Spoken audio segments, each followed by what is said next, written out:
I was standing in my own living room when my sister said the words that changed everything.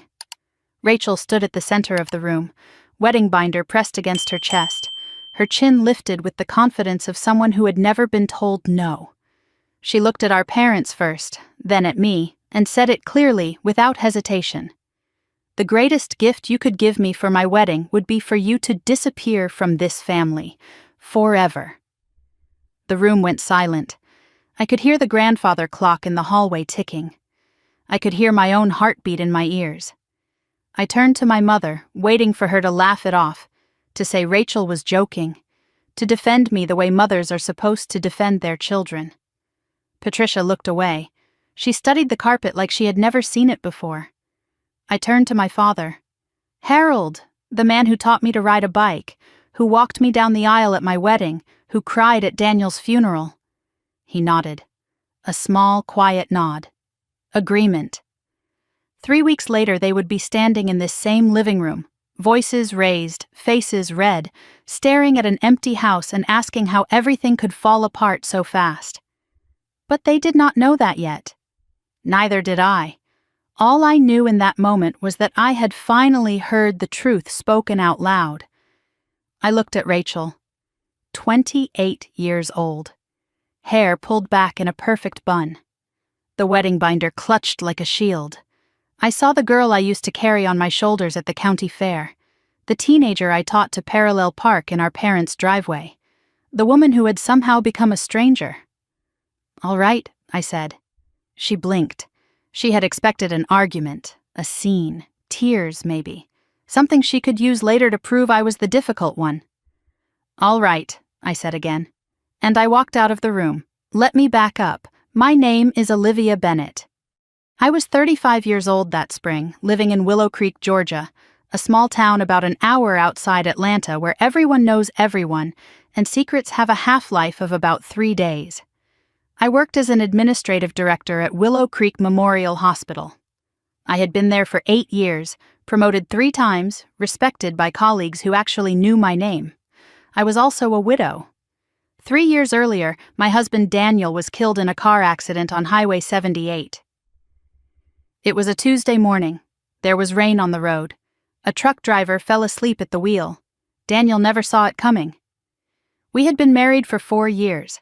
We had plans, children, travel, growing old together on the porch of the house we bought with the life insurance policy from his previous job. That house, the one I was standing in when Rachel told me to disappear. The house was a 4-bedroom colonial on a quiet street. White shutters, wraparound porch, a magnolia tree in the backyard that Daniel planted our first spring there. I bought it with the insurance money after he died. Every penny went into that house. My name was on the deed, mine alone. The house was supposed to be our future. Instead, it became my anchor when everything else sank. I poured my grief into its walls. I refinished the hardwood floors myself, sanding until my arms ached. I painted every room colors Daniel and I had picked out together. I planted a garden in the backyard, tomatoes and basil and sunflowers, because he always said he wanted one. After the funeral, my family came to help. That is what they called it. Help. My parents sold their house 6 months after Daniel died. Downsizing, my mother said. The market was good. It made sense. They moved into my guest rooms temporarily, just until they figured out their next step. That was 3 years ago. They never left. Rachel started storing things in my basement, then my attic. Then she started using my Netflix account, my Amazon Prime, my Costco membership. She borrowed money she never paid back.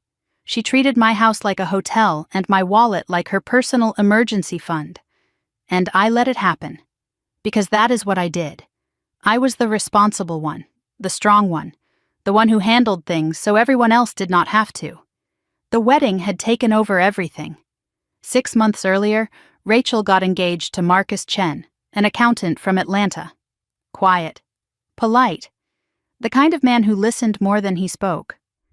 I met him twice. I liked him. I thought he deserved better than my sister, but I kept that to myself. Without asking, my family decided the wedding would be held at my house. The family home, Rachel called it. Except it was not the family home. It was my home. My name on the mortgage. My money paying every bill. The planning sessions happened in my living room. The vendors charged my credit cards.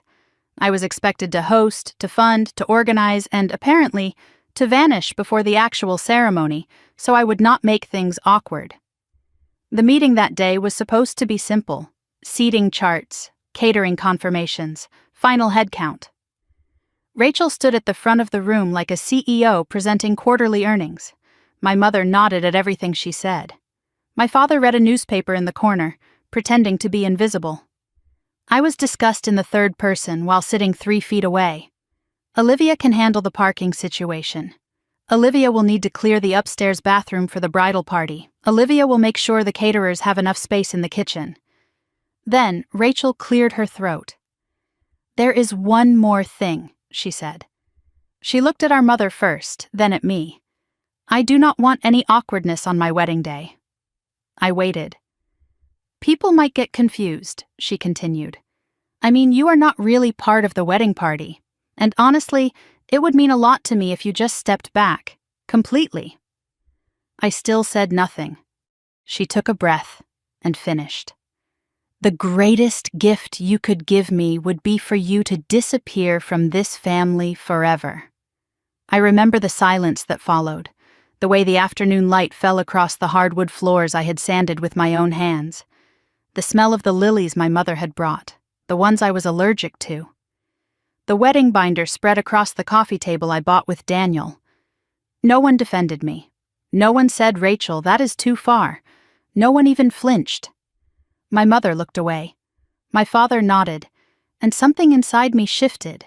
Not broke, shifted. Like a lock finally turning after years of trying the wrong key. "All right," I said. And I meant it.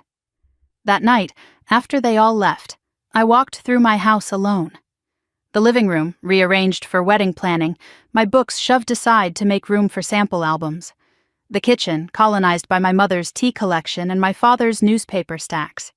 The hallway, where my wedding portrait with Daniel still hung, the one Rachel had suggested we move for the ceremony so it would not be in the photos. I stopped in front of that portrait, Daniel and I, 7 years ago, on the happiest day of my life. I was laughing.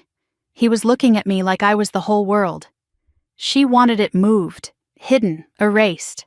I touched the frame, whispered to no one, "They want me to disappear." Then, quieter. Maybe I should. Something crystallized in that moment. Not rage, something colder, clearer, more deliberate. Rachel asked me to disappear, in front of witnesses. With my parents' silent approval. Fine, I would disappear. But not the way she expected. I went to Daniel's study, the small room off the hallway that I had kept exactly as he left it. His books on the shelves, his reading chair by the window, the filing cabinet where we kept important documents. I opened the cabinet, found the folder labeled House Documents, pulled out the deed, my name, Olivia Marie Bennett, sole owner, no co-signers. No other names. The house was legally, completely, unquestionably mine. I ran my finger over Daniel's signature on the original purchase agreement. He had insisted on putting it only in my name. "Just in case," he said. I laughed and called him morbid. He was right. He was always right. I sat at his desk, opened my laptop, created a new document. I titled it, "What I Have Given." And I started typing. The mortgage payments, $1,420 a month, paid by me. Every month for 3 years since they moved in. The utilities, electric, gas, water, internet, averaging $450 a month, paid by me. The groceries. I did all the shopping, I paid all the bills. My parents never once offered to split the cost. Rachel's credit card debt, $8,400. 2 years ago, she called me crying, saying she would lose everything. I paid it off the next day. She never mentioned it again. The wedding expenses. I pulled up my credit card statement. Charges I did not recognize. A florist deposit, $3,200. A venue fee, $4,000. A bridal boutique in Atlanta, $1,800. I never authorized any of it. Rachel just took my card numbers and used them, assuming I would not notice or would not object. The list grew, line by line, year by year. Everything I had given, everything they had taken. By midnight, the document had 47 items. I was not even halfway done. I looked at the wedding binder still sitting on the coffee table. 4 weeks until the ceremony, 4 weeks until I was expected to smile and serve and then vanish like I had never existed. I closed my laptop. They asked me to disappear, I thought. They just never considered what would vanish with me. I woke the next morning after barely sleeping.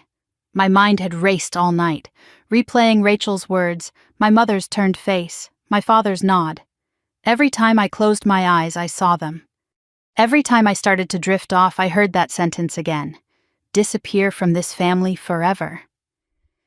The house was quiet when I finally gave up on sleep. My parents had gone to early church service. Rachel was at Marcus's apartment in Atlanta. For once, I had the house to myself. My house, the one they all seemed to have forgotten belonged to me. I made coffee in the kitchen Daniel designed, sunlight through the window, birds singing outside. Everything looked the same as it had 1,000 mornings before. But nothing felt the same. Something had shifted in my chest, and it was not shifting back. I sat at the table with my laptop. The document from last night was still open. What I have given, 47 lines. I remembered stopping at midnight, exhausted but unable to sleep. In the daylight, I kept going. I pulled up bank statements, credit card records, receipts I had saved in a folder labeled family expenses. I had always been organized. Daniel used to tease me about it. You could audit the IRS, he said once. I laughed and told him someone had to keep track. Now I was grateful for every receipt, every statement, every record I had kept without knowing why. By 9 a.m, the list had 73 items. I added up the totals so far, over $42,000. And I had not even touched the wedding expenses yet. I found a charge from 2 months ago that I did not recognize. A bridal boutique in Atlanta, $1,800. I never approved that purchase. I never even knew about it. Rachel had simply taken my card number and used it, the way she had been taking things from me her entire life. That thought stopped me. Her entire life. I stared at the laptop screen, but my mind drifted backward. To the beginning. To the pattern I had spent 35 years refusing to see. I was 12 years old when I first understood my role in this family. Rachel was 5. Our mother was overwhelmed with a new job, long hours, a difficult schedule. I became the backup parent before I was old enough to drive. Olivia, watch your sister. Olivia, help with dinner. Olivia, you are the big girl now. I did not mind. I was proud to be trusted. I thought it meant I was special, that my mother saw something in me worth relying on. I did not understand that being reliable was not the same as being loved. Rachel got the bedtime stories. Rachel got the lap sitting. Rachel got the soft voice, and the my baby, and the extra cookie after dinner. I got responsibility. I told myself that was just as good. I was wrong. When I turned 16, I wanted a car. Not a new one. Just something that worked. I got a job at the diner downtown. I babysat. I tutored younger kids in math. I saved every dollar for 2 years. I bought a used Honda Civic with a dent in the front fender and a tape deck that only worked half the time. I was proud of that car. I had earned it with my own hands. Rachel turned 16 2 years later. On her birthday, there was a brand new Toyota Camry in the driveway with a bow on top. My mother cried happy tears. My father beamed like he had won the lottery. I said nothing. I told myself Rachel was different. She needed more support. She was not as strong as I was. I drove my dented Civic to college and never mentioned the difference again. College was more of the same. I sat in the financial aid office signing student loan papers. $22,000 for 4 years. I would pay it off myself, however long it took. Rachel went to college 4 years later. Full tuition paid by our parents. We saved for this, my mother said. I did the math afterward. They had not saved for me. They had saved through me. By not helping me, they had more to give her. I graduated with honors and debt. Rachel graduated with a degree in communications and a trip to Europe as a gift. Then came my wedding. Daniel and I planned a small ceremony in the backyard of a friend's house, beautiful but modest. We could not afford anything extravagant, and I did not want to ask for help. But I did ask, once, the only time in my life I asked my parents for money. My mother's response still echoed in my memory. "Sweetheart, you know things are tight right now, but you are so capable, you will figure it out." Daniel's parents paid for the reception. Daniel's parents gave the toast. My own parents sat in the back row and left early. Daniel noticed. "Your family," he started to say once, trailing off. I shook my head. "It is fine. They are just like that." I had been saying "they are just like that" my whole life, as if it were an explanation, as if it made everything acceptable. I closed the laptop and rubbed my eyes. The memories were heavy. I had carried them for so long that I forgot they were even there. Like furniture you stop seeing because it has always been in the same place. But now I saw it. All of it. The pattern that had shaped my entire life.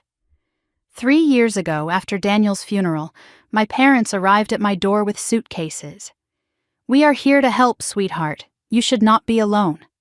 I was numb, hollow, barely functioning. I could not argue. I could not think. I just let them in. My father brought boxes. My mother brought her tea collection.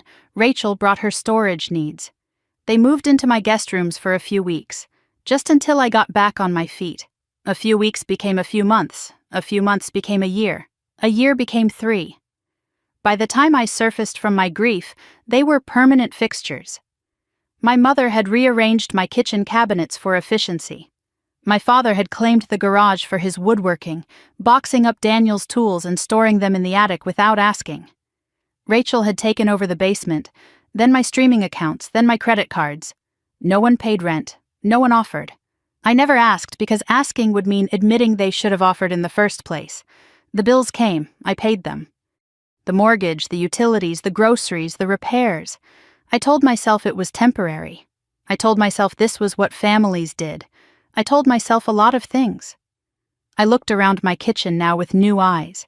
My mother's tea collection filling an entire cabinet. My father's newspaper on the counter. Rachel's wedding binder still sitting on my coffee table. They had not moved in to help me. They had moved in to help themselves, to my house, to my money, to my life. And now they wanted me to disappear from it. I went to Daniel's study, opened the filing cabinet, found the folder labeled House Documents. The deed was exactly where I had left it. My name. Sole owner. No one else. I kept digging. There were other folders I had not looked at in years. Insurance policies, tax records, mortgage statements, all paid by me. Every single one. Then I found something I did not recognize. A manila folder I had never seen before, tucked behind my property tax receipts. I opened it. Inside were printed emails between Rachel and my mother, planning documents, a draft of something called Bennett Family Trust. I read it slowly. My hands started to shake. The trust proposed transferring 50% ownership of my house to my parents. For estate planning purposes, the document said, to ensure family continuity, to protect the family home for future generations. There was a signature line at the bottom. My name, typed and waiting. The document was dated 2 weeks ago. They never told me. They never asked. They were just waiting for the right moment to present it. Probably after the wedding, when I would be emotional and grateful to be included after being excluded from everything else. At the bottom of the folder, I found a handwritten note in my mother's handwriting. Talk to lawyer Monday. Make sure she cannot back out once she signs.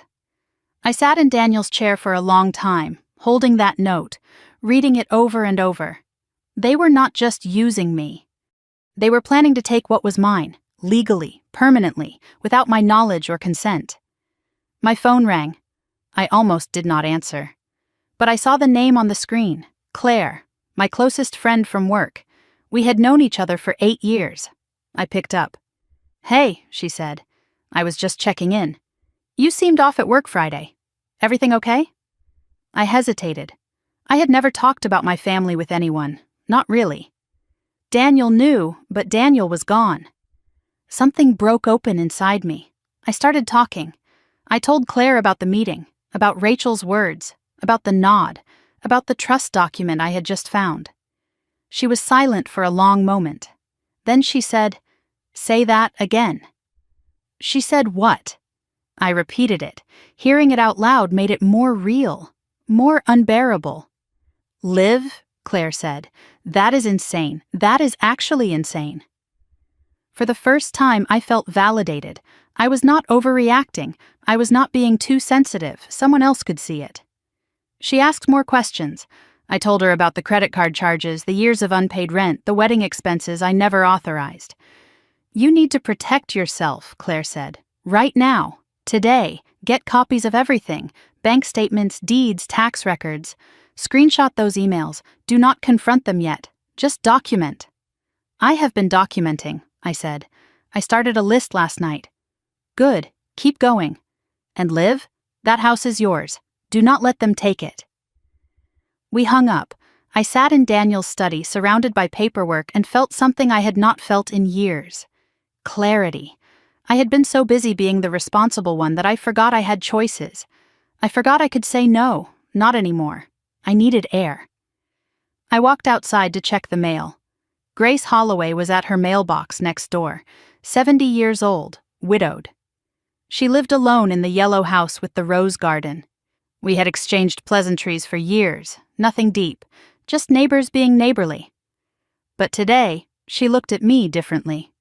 "I saw them leave yesterday," she said. "Your family, after that meeting." I stiffened. "I was not eavesdropping," she continued, "but sound carries. And I have been watching that house for 3 years." I did not know what to say. Grace stepped closer. Her voice dropped. "I have seen you carry those groceries in alone. I have seen you pay the lawn service while your father sits on the porch. I have watched your sister come and go like she owns the place."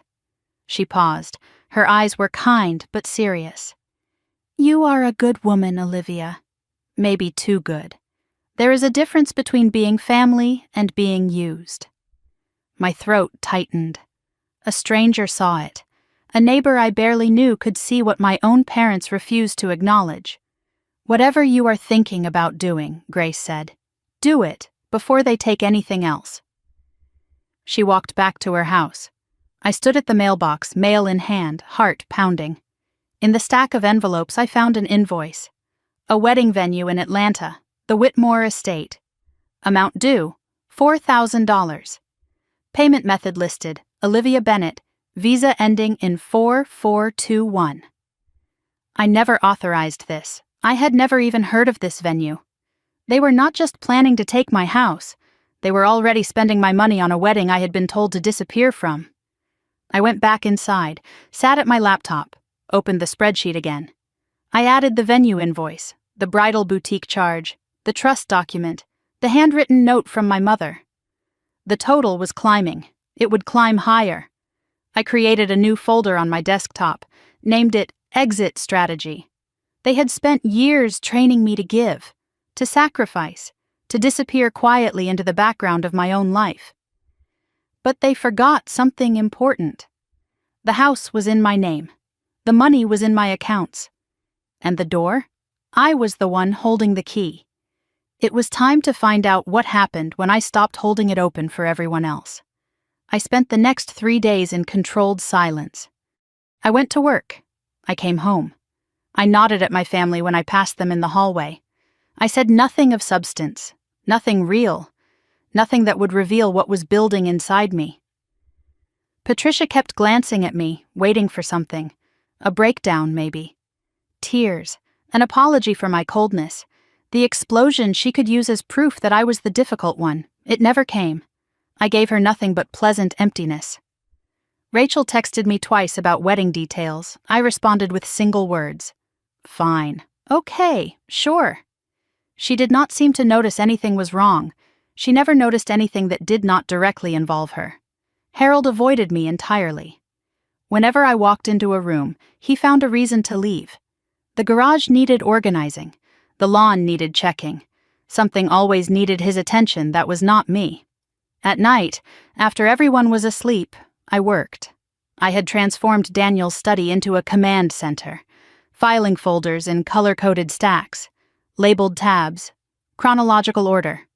Every receipt, every statement, every record I could find, organized with surgical precision. I requested bank statements going back 3 years, credit card records from every account, mortgage documents, insurance policies. Everything arrived digitally, everything got printed, everything got filed. My hands moved mechanically as I sorted through the evidence of my own exploitation. I told myself I was just gathering facts. Numbers do not lie. Numbers do not take sides. Numbers just tell the truth. The first section of my ledger was housing.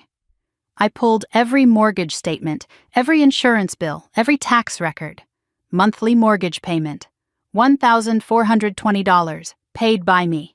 Every single month for 7 years. Property taxes, $4,200 annually, paid by me. Homeowner's insurance, $1,800 annually, paid by me. I added it up. Total housing costs since Daniel died, over $63,000. My parents' contribution, 0. I wrote it down, saw it in black and white. My jaw tightened, but I kept going. The second section was utilities and upkeep. Electric, gas, water, internet, trash collection, averaging $450 monthly. Lawn service, $120 monthly. Harold complained once that the mower was too heavy for him, so I hired someone. HVAC repair last winter, $2,300. Roof patch after the storm, $1,800. New water heater, $1,200. 3 years of keeping this house running, over $28,000. Family contribution, 0.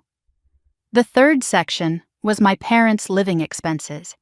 The things I paid for simply because they lived under my roof. My mother's prescription medications. I had added her to my health spending account after she moved in, not thinking about the cost. Over $4,000. My father's car repair. His transmission failed last year. $2,100. My father's workshop supplies, charged to the household account because he never thought to separate his expenses from mine. Over $3,000, groceries. I did all the shopping, I paid all the bills. 3 years of feeding 4 adults. Approximately $18,000. My mother had never once offered to split a grocery bill. Not once in 3 years. The fourth section was Rachel. Credit card debt from 2 years ago. She called me crying, saying collectors were threatening her, saying she would lose everything. I paid it off the next day, $8,400. She never mentioned it again. A temporary loan for an apartment deposit when she briefly moved out last year. $2,000. Never repaid. Car insurance she forgot to pay. I covered 6 months before she even noticed. $840. Then I found something I had not noticed before. A recurring monthly charge on my credit card. $200 to something called RB Personal Services. I searched for it online. It was a subscription styling service. Clothes and accessories delivered monthly. RB, Rachel Bennett. She had signed up for a personal shopping service using my card. It had been running for 14 months. $2,800 for clothes I had never seen her wear. She never asked. She just took. Because that was what she had always done. The fifth section was the wedding. I saved this one for last because I knew it would be the worst. I pulled every email confirmation, every receipt, every charge I could find. Venue deposit at the Whitmore estate, $4,000. Charged to my Visa. Florist consultation and deposit, $3,200. Charged to my Visa. Catering, tasting, and booking fee, $2,800. Charged to my Visa. Bridal gown and alterations, $4,500. Charged to my MasterCard. Bridesmaid dresses that Rachel ordered for her friends, $1,800. Charged to my Visa. Save the dates and invitations, $850. Charged to my Amazon account. Wedding website premium subscription, $240. Charged to my PayPal. I checked my email. Some of these vendor confirmations had been sent to me, buried in promotional folders where I rarely looked. Others I was never told about at all. Rachel had simply taken my card numbers and used them. She assumed I would not notice, or that I would notice and say nothing. Both assumptions had been correct for years. Total wedding expenses already charged to my accounts, over $18,000. For a wedding I had been told to disappear from, I opened Excel, created a master summary sheet, added every category together. 3 years of supporting my family. 1 wedding I was forbidden to attend. The total, $182,417. I stared at the number, read it aloud in the empty room. $182,000.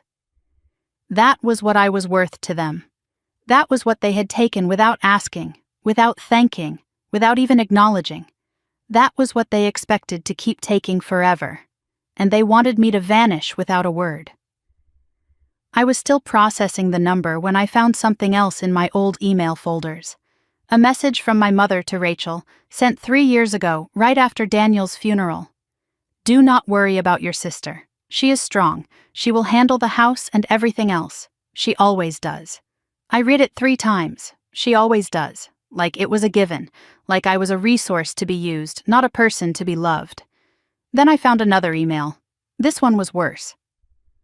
Rachel had sent it to a friend 2 years ago and accidentally copied me. I must have missed it at the time, lost in the flood of daily messages. Do not worry about the credit card thing. My sister will bail me out. She always does. She literally has nothing else to spend money on anyway, LOL. Nothing else to spend money on. Because my husband was dead. Because I had no children. Because my grief made me convenient. I sat back in Daniel's chair and stared at the ceiling.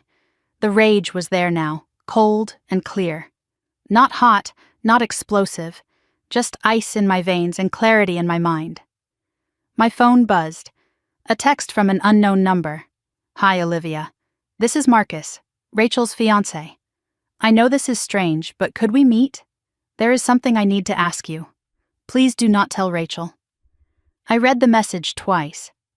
Marcus, the quiet accountant. The man who listened more than he spoke. Why would he want to meet with me secretly? I typed a response. I can meet Friday morning.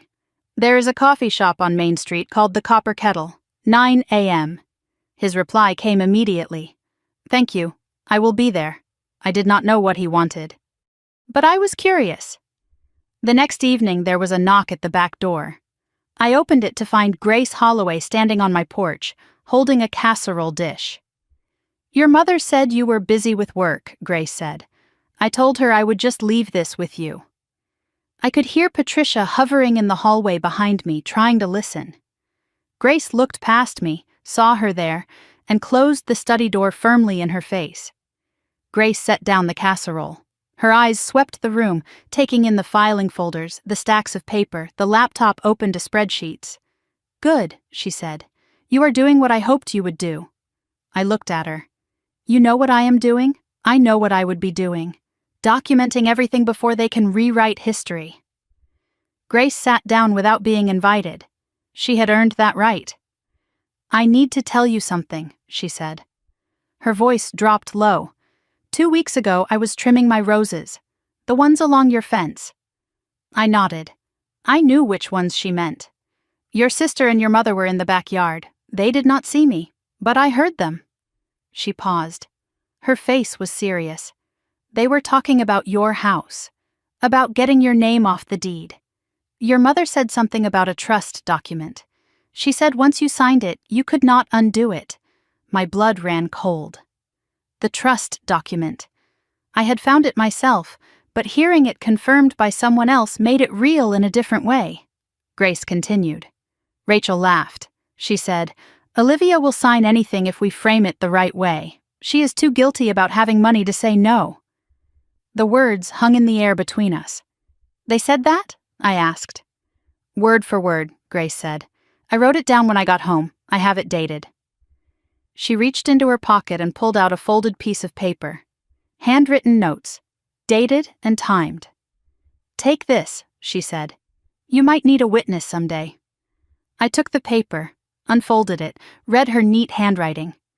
Every word confirmed what I already suspected, but seeing it written by someone else made it undeniable. After Grace left, I pulled out the trust document again, read it with new eyes. Not as a confused daughter, but as a target.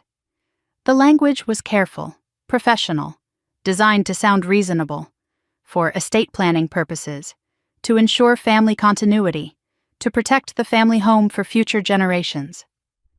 Translation: to take half of my house without paying for it. The document came from a law firm in Atlanta, Morrison and Kay Family Law. I recognized the name. My mother had mentioned them once. A friend's recommendation, she said. They never told me they were consulting a lawyer, never mentioned estate planning, never asked my opinion. They just prepared the paperwork and waited for the right moment to present it. Probably after the wedding, when I would be emotional. Grateful to be included after being excluded from everything else. The manipulation was elegant, patient, years in the making. I made a decision. I needed my own lawyer. Someone who would protect my interests. Someone who did not know my family. I searched online. Real estate attorney, Willow Creek, Georgia. I found a name. Helen Marsh. Marsh and Associates. Specializing in property law and estate disputes. I sent an email. I need to discuss selling my home. There are complications. Can we meet this week? The reply came within an hour. Friday, 2 p.m. Bring all documentation. I closed my laptop. From the hallway I could hear footsteps, my mother's voice talking to my father. She has been locked in that room for days. What do you think she is doing? My father's reply, barely audible. I do not know, but I do not like it. I smiled in the darkness of Daniel's study. They were right to be worried. They just did not know how right. I spent Thursday night finishing the ledger, 5 sections, 147 individual items, 3 years of invisible labor and silent sacrifice. Total, $182,417. I printed the master summary, held it in my hands. This was what I was worth to them. This was what they took without asking. This was what they expected to keep taking forever. I bought a black binder from the office supply store. Professional, thick, the kind accountants use. I labeled the spine in block letters. What disappears? Inside, I organized everything. Tabs for each section, summaries at the front, supporting documents behind. It was not a weapon. It was a mirror. It simply reflected what they had done. When the time came, I would hold it up, and they would have to see themselves. I placed the completed binder in my briefcase. Tomorrow, coffee with Marcus at 9, lawyer at 2, 2 meetings that would determine everything. They thought I was weak because I was quiet. They mistook patience for passivity. But I was not being patient. I was preparing. The ledger was complete. Every dollar, every sacrifice, every lie they told themselves about deserving my money, my house, my life. Now it was time to show them what disappearing really looked like. The trust document sat in my briefcase like a bomb waiting to go off. I had not signed it. I would never sign it.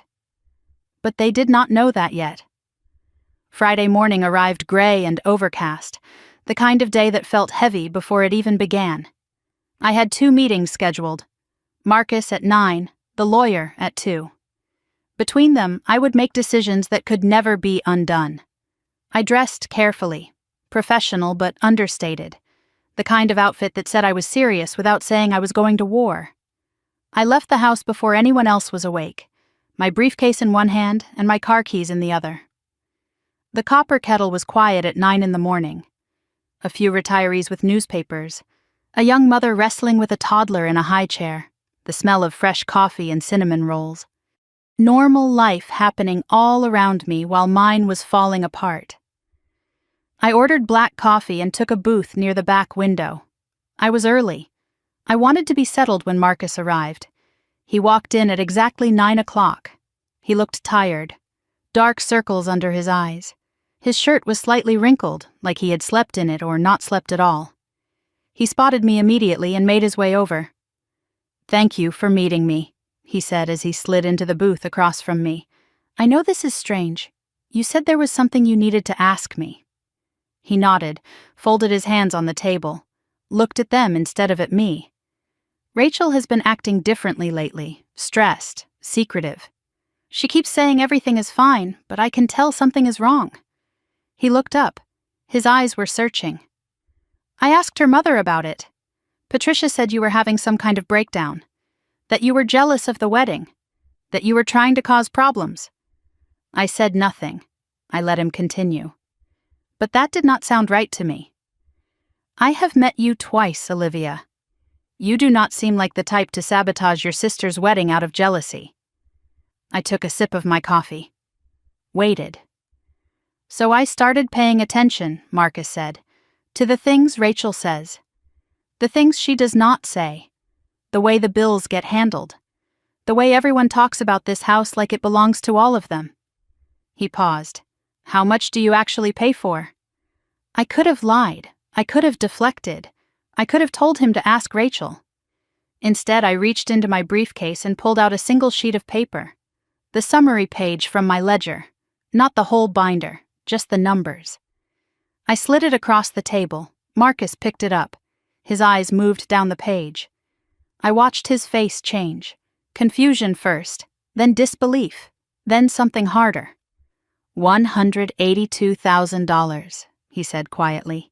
In 3 years. That is what I have paid to support my family since my husband died. That includes wedding expenses that were charged to my credit cards without my knowledge or permission. Marcus set down the paper. His hands were trembling slightly. Rachel told me her parents were covering most of the wedding. She said they had been saving for years. Her parents have been living in my house rent-free for 3 years. They have not been saving. They have been spending.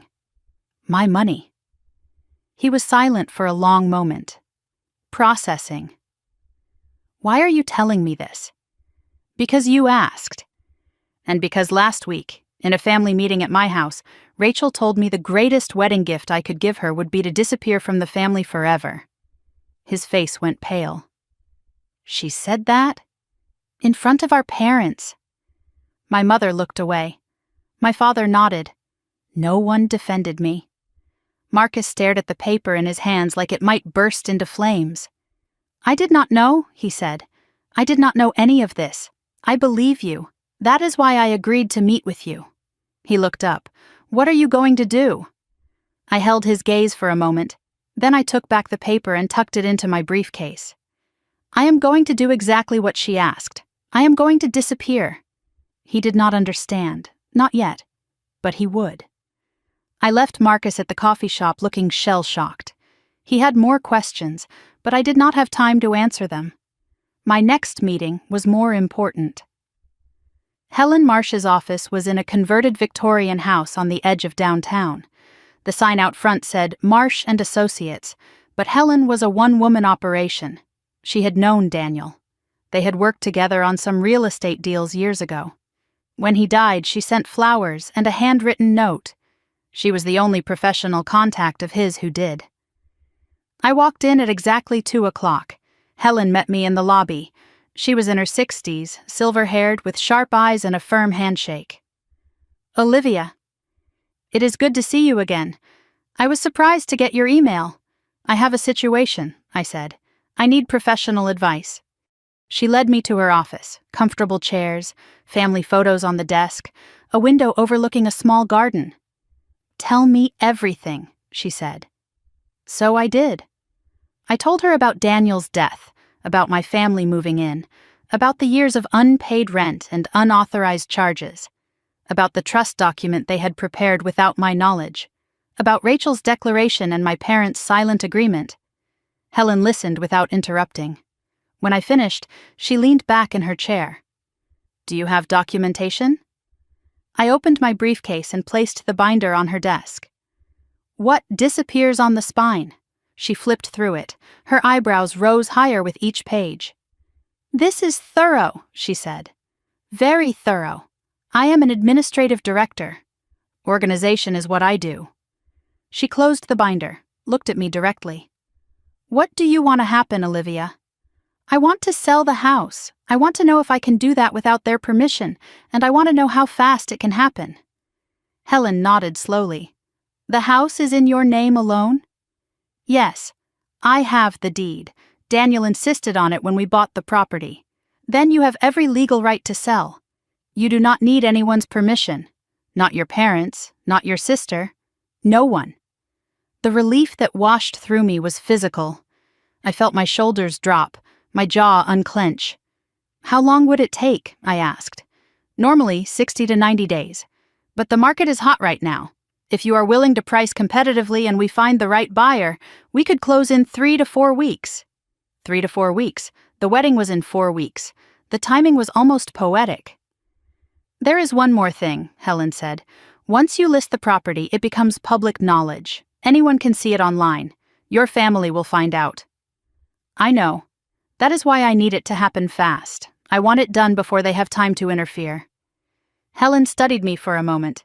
"You understand this will probably end your relationship with them." I smiled, though there was no humor in it. That relationship ended when my sister told me to disappear and no one said a word. Helen nodded. "Then let us get started." We spent the next hour going over paperwork, listing agreements, pricing strategies, timeline expectations. Helen was professional and efficient, but I could see something else in her eyes. Respect, maybe, or recognition. When we finished, she walked me to the door. "Daniel used to talk about you," she said. "He said you were the strongest person he knew." I think I understand what he meant now. I did not know how to respond to that, so I just thanked her and left. That night, my mother approached me in the kitchen. Her voice was soft, gentle, the voice she used when she wanted something. "Sweetheart," she said, "I was hoping we could talk about that trust document. The one I mentioned last week." I kept my face neutral. "What about it?" "It is really just for protection, for all of us. You know how much we love this house. We just want to make sure it stays in the family." "I see," Patricia smiled. "The lawyer said it would be very simple. You would just need to sign a few papers. We could take care of everything else." "I will think about it," I said. And I walked away. Behind me, I heard her exhale with relief. She thought she had won. She thought I was going to sign away half my house because she asked nicely. She had no idea what was coming. I started packing the next day, slowly, carefully, only the things that belonged to me and Daniel, a box of books from his study, the reading chair he loved, photo albums from our life together, his tools from the attic where my father had banished them. I worked in small increments, an hour here, an hour there, always when the house was empty or when everyone was distracted. I loaded boxes into my car and drove them to a storage unit I had rented across town. No one noticed. No one paid attention to what I was doing. They never had. One afternoon, Harold caught me carrying a box to my car. "What is that?" he asked. "Old clothes," I said, "donating them to the church." He nodded and went back to the garage. He did not look inside the box. He did not ask any questions. He had spent so many years not seeing me that he had forgotten how to look. I found Daniel's letter on Thursday night. It fell out of a box I was packing, a single envelope that must have been tucked between books for years. His handwriting on the front. For Olivia. In case. He had written it before we bought the house, before the insurance policy, before any of it. I sat on the floor of his study and opened the envelope. "My love," he wrote, "if you are reading this, then something has happened to me, and I am sorry I cannot be there to say this in person." Tears blurred my vision. I kept reading. "I know your family. I know how they take from you without giving back. I know you cannot see it, because you love them, and love makes us blind to the people who hurt us most. But I see it. I have always seen it. Promise me something. Promise me you will take care of yourself first. That is all I ever wanted. Not for you to sacrifice everything for people who will never appreciate it. Not for you to disappear into their needs until there is nothing left of you. You deserve more than that. You deserve to be seen. You deserve to be loved. You deserve a life that belongs to you. Whatever happens, remember that you are enough. You have always been enough. All my love, Daniel. I cried for the first time in 3 years. Not gentle tears, great heaving sobs that shook my whole body. I cried for Daniel, for myself, for all the years I had wasted trying to earn love from people who were incapable of giving it. When the tears finally stopped, I felt different, lighter, clearer. Daniel had seen it. He had always seen it, and he had tried to tell me in his own quiet way that I deserved better. I folded the letter carefully and placed it in my purse. I would carry it with me from now on, a reminder of what real love looked like. Friday afternoon, Helen called. "I have news," she said. Her voice was excited. A cash buyer came through, a couple from Chicago. They saw the listing this morning and made an offer immediately. How much? Full asking price, no contingencies. They want to close fast. How fast? 10 days. My heart stopped. 10 days. Less than 2 weeks. Before the wedding. Before my family could do anything to stop it. "What do you want to do?" Helen asked. I took a breath. Thought about Daniel's letter. Thought about everything I had given and everything that had been taken. "Do it," I said. "Accept the offer. Done. I will have the paperwork ready by Monday." I hung up the phone. Stood in the middle of my kitchen, the kitchen my family had colonized, the kitchen my sister wanted to remodel after the wedding. In 10 days, the house would no longer be mine, and neither would the family that came with it. I looked around at the walls I had painted, the floors I had refinished, the life I had built from the ashes of my grief. "Goodbye," I whispered. To the house, to Daniel, to the woman I used to be. It was time to become someone new. The days that followed were a careful dance of deception. I moved through my house like a ghost, present but not quite there, visible but not truly seen. My family continued their routines around me, oblivious to the fact that everything they depended on was about to vanish. I packed in secret. Every morning before work, I would load 1 or 2 boxes into my car. Every evening after dinner, I would sort through another closet, another drawer, another piece of my life that needed to be separated from theirs. I was surgical about it. Only the things that belonged to me and Daniel. Our wedding china, still in the original boxes because my mother preferred her own dishes. His books, the ones my father had shoved to the back of shelves to make room for his magazines. Photo albums from our life together, memories they had never cared to look at. The storage unit across town was filling up, a 10 by 10 space packed with the remnants of my real life, the one I had lived before my family invaded. No one noticed. Patricia was too busy planning seating arrangements. Harold was too busy avoiding eye contact. Rachel was too busy being a bride. They had stopped seeing me years ago. Now their blindness was my advantage.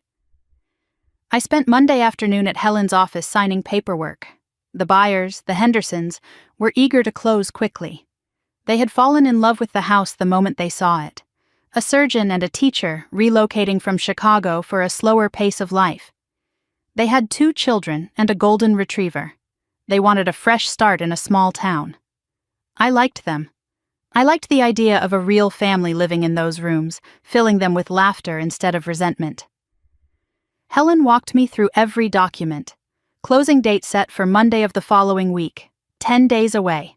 The Hendersons would pay cash, which meant no mortgage approval delays, no contingencies, no complications. "Once you sign these papers," Helen said, "this becomes official. The house goes into escrow. Your family will be notified as a courtesy, but they have no legal right to stop the sale." I signed everything without hesitation. Helen watched me carefully. "Are you sure about this? There is no going back after today." I thought about Rachel's words. I thought about my mother's turned face. I thought about my father's nod. I am sure. That evening I made a list of every wedding vendor that had been charged to my credit cards. The florist, the caterer, the venue, the dress shop, the stationer. 12 businesses in total, representing over $18,000 of unauthorized charges. I started making calls the next morning. The florist was first. I dialed from my car in the hospital parking lot during my lunch break. Good afternoon. This is Olivia Bennett. I placed an order under my credit card for the Chen Bennett wedding. I need to cancel that order. There was confusion on the other end. The woman checked her records, verified my card number, asked if I was sure. I am sure, I said. Please process the refund immediately. She did. $3,200 would be returned to my account within 5 to 7 business days. 1 down, 11 to go. The caterer was next, then the backup venue deposit, then the stationer. Each call followed the same pattern: confusion, verification, cancellation. Each time I felt a little lighter. Each refund was money I had never agreed to spend, returning to where it belonged. By Thursday, I had canceled 8 of the 12 vendors. The remaining 4 would have to wait until the next week. Some had non-refundable deposits. I accepted those losses. Some money is worth losing for the sake of freedom. Total refunded so far, $11,400. $11,000 they had charged without permission. $11,000 they assumed I would never reclaim. They were wrong. Thursday afternoon, Marcus texted me again. This was his 3rd message since our meeting at the coffee shop. I cannot stop thinking about what you showed me. Rachel will not answer my questions. Her mother keeps changing the subject. I need to understand what is happening. Can we talk again? I considered ignoring him. This was not his battle. He had not asked to be drawn into my family's dysfunction. But there was something in his messages that felt genuine. A man trying to understand the truth before he made the biggest decision of his life. I typed a reply. Same place. Tomorrow, 9 a.m. His response was immediate. Thank you. Friday morning, I walked into the Copper Kettle for the 2nd time in a week. Marcus was already there, sitting in the same booth, staring at an untouched cup of coffee. He looked worse than before. The circles under his eyes had deepened. His jaw was tight with tension. I slid into the seat across from him. You look like you have not slept. I have not. Not really. He wrapped his hands around his coffee cup like he was trying to draw warmth from it. I keep going over everything in my head. The things Rachel has told me. The things that do not add up. Like what? He hesitated. Then the words came out in a rush. She told me she paid off her own credit card debt 2 years ago, that she worked extra shifts to do it. But you showed me she did not pay anything. You paid it. Yes, she told me her parents were contributing to the wedding, that they had been saving for years. But you said they have been living in your house rent-free. Also true. Marcus stared at his coffee. What else has she lied about? I could not answer that question. I did not know the full extent of Rachel's deceptions. I only knew my own experience. I cannot tell you what she has or has not told you, I said carefully. I can only tell you what I know to be true. I have paid for almost everything related to this wedding.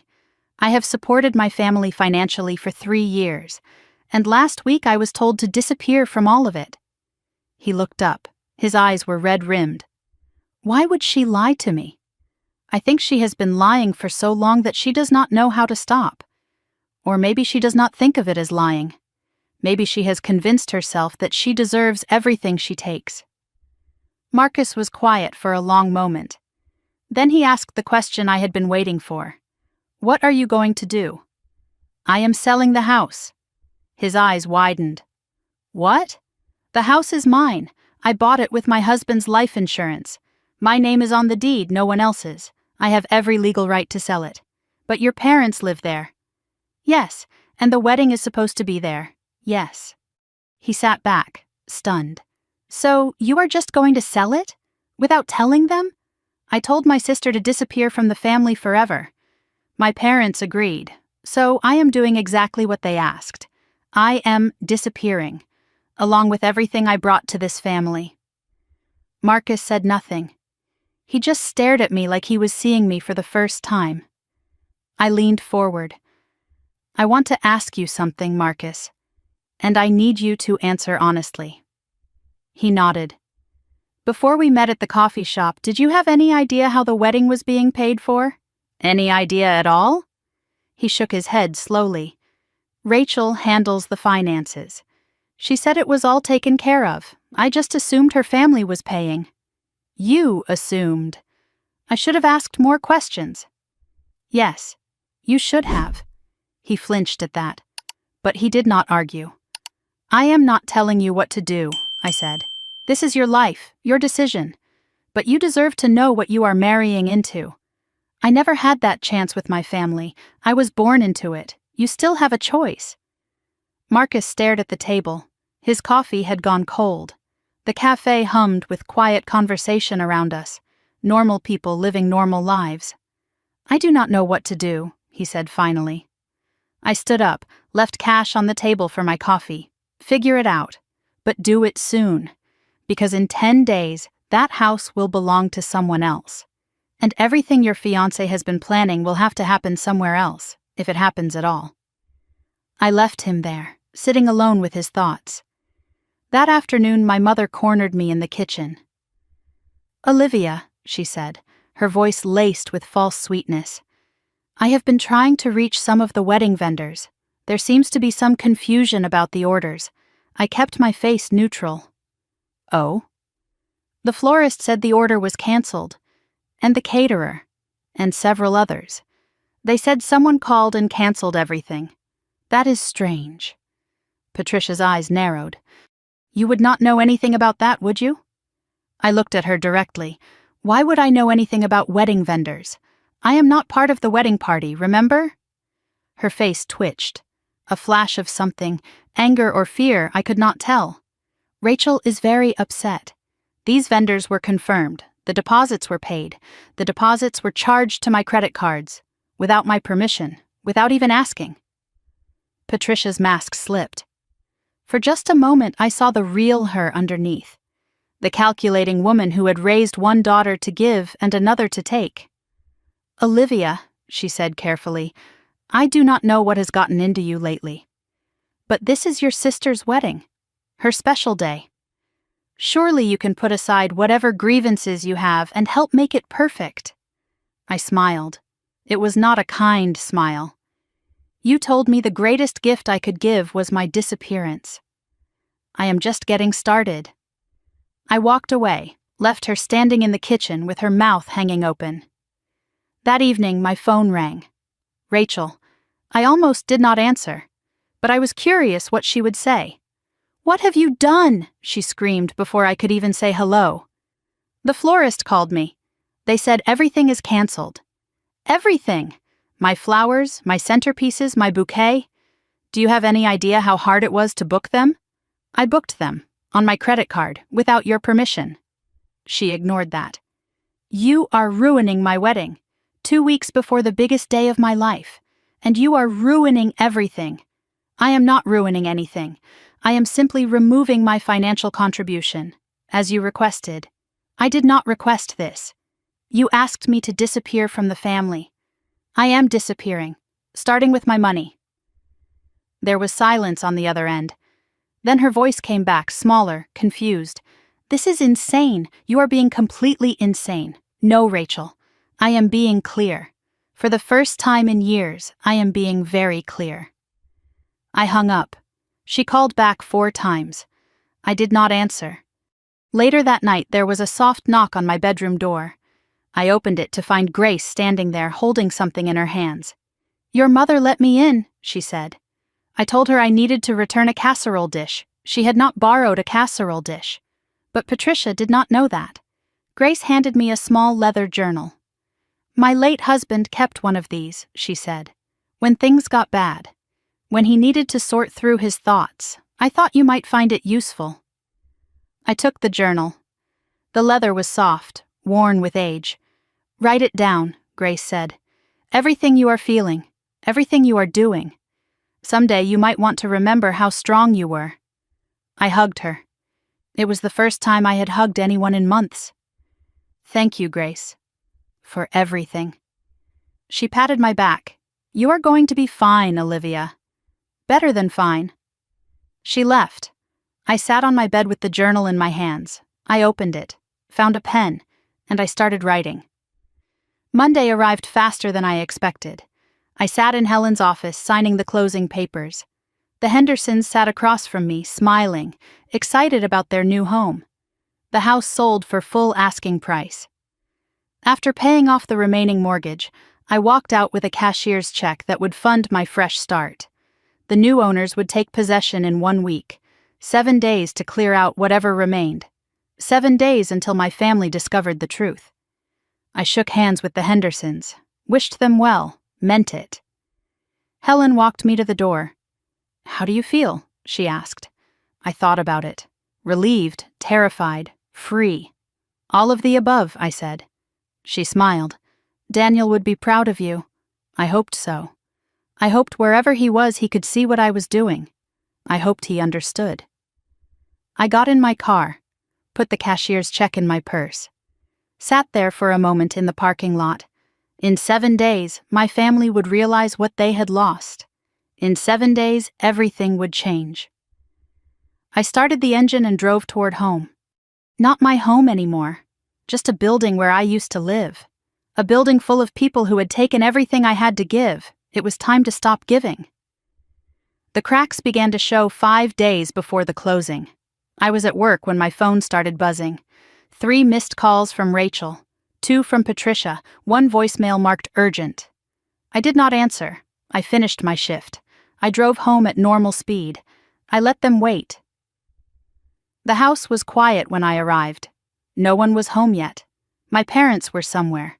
Rachel was probably at Marcus's apartment crying about her ruined wedding plans. I had a few hours of peace before the storm. I sat in my car in the driveway and played Patricia's voicemail. Her voice was strained, trying too hard to sound calm. "Olivia, sweetheart, there has been some kind of mix-up with the wedding vendors. Rachel is beside herself. The florist called and said the order was canceled. I am sure it is just a mistake. Call me back. We need to fix this." A mistake. That was what they would call it. A misunderstanding, an error that could be corrected if I just apologized and put everything back the way it was. I deleted the voicemail. I checked my email. Confirmation receipts from every canceled vendor, the florist, the caterer, the venue backup deposit, all refunded to my accounts. Total recovered so far, $11,400. $11,000 they had charged without permission. $11,000 they assumed I would never reclaim. A new email arrived while I was reading. From the Whitmore Estate venue. "Dear Ms. Bennett, we are sorry to see you cancel. Per your request, we have released the Chen Bennett wedding date. Please note the $4,000 deposit is non-refundable per our contract terms." I smiled. I had known that when I canceled. Some money is worth losing for the sake of freedom. And the look on Rachel's face when she found out her dream venue was gone would be worth every penny. I went inside, made tea, sat at the kitchen table, waited. My phone rang again. "Rachel," I let it ring 4 times, then answered. "What did you do?" Her voice was already at full volume. No greeting, no hello, just fury. "Hello, Rachel." "The florist called me. They said the order was canceled. By you.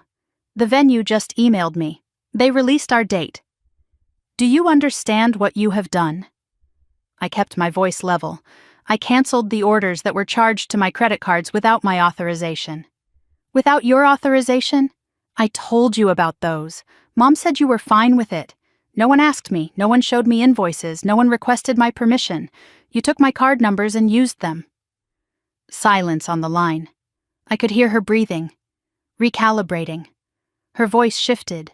Wounded now, victimized. "I cannot believe you are doing this. 2 weeks before my wedding. You are ruining everything. I am removing my financial support, as requested." What does that even mean? You ask me to disappear from the family forever. Those were your exact words. Mom looked away. Dad nodded. I did not mean... You meant every word, and I heard every word. So I am doing what you asked. I am disappearing, starting with my money. This is insane. You are being petty and vindictive, and I am being clear. For the first time in years, I am being very clear. Mom is going to... Your mother can call me herself. But Rachel, the answer will be the same. I hung up, My hands were steady. My heart rate was normal. I took a sip of tea. The phone rang again immediately. I turned it to silent. Through the kitchen window, I saw Grace in her yard, pruning roses. She looked up and caught my eye through the glass. She gave me a small nod, a nod that said, "I heard. I am here. Keep going." 20 minutes later, a car pulled up fast. My mother's silver Lexus. Both doors opened. Patricia got out first, her face flushed with anger. Harold followed, trailing behind her like he always did, hands in his pockets, eyes on the ground. I did not move from the kitchen table, did not get up to greet them, did not brace myself. The front door opened. Patricia swept in like a storm. Olivia Marie Bennett. What is the meaning of this? "Hello, Mom." "Dad." Harold lingered by the doorway. He would not look at me. Patricia planted herself in front of me. "Rachel is in tears. She says you have canceled half the wedding. Is this true? I canceled the vendors that were charged to my accounts without authorization." "Yes." "Authorization?" She spat the word like it was poison. "We are family. We do not need authorization." "Actually, you do. Credit card fraud is a crime, Mom, even between relatives." She recoiled. "How dare you use that word? We did not commit fraud.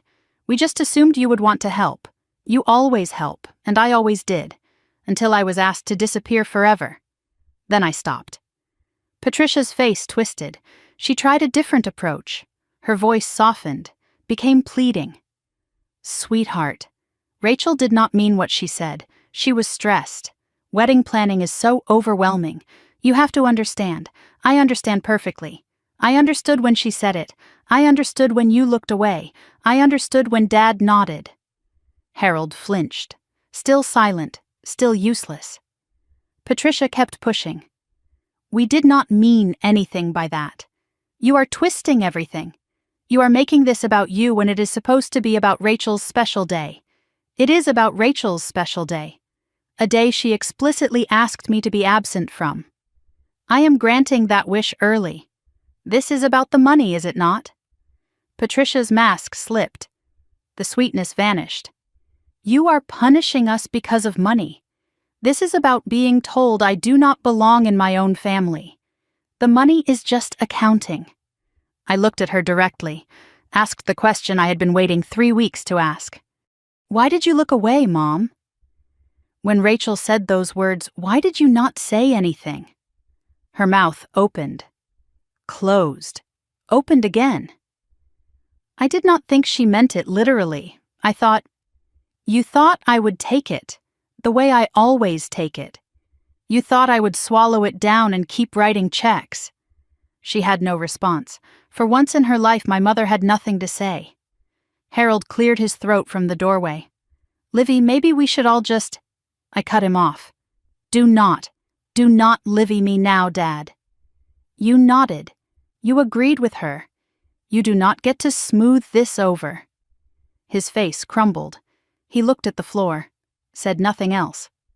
Patricia's eyes were darting around the kitchen now. She had noticed something. The counter was clear. The wedding binder was gone. The family photos on the wall had gaps where my personal pictures used to hang.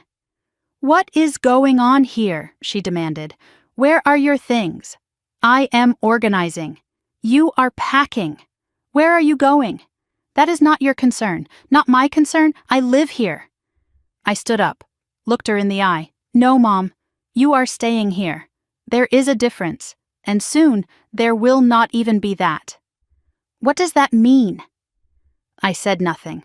I picked up my teacup, took a calm sip. Patricia turned to Harold. "Do something. Talk to her." I do not know what to say. She has lost her mind.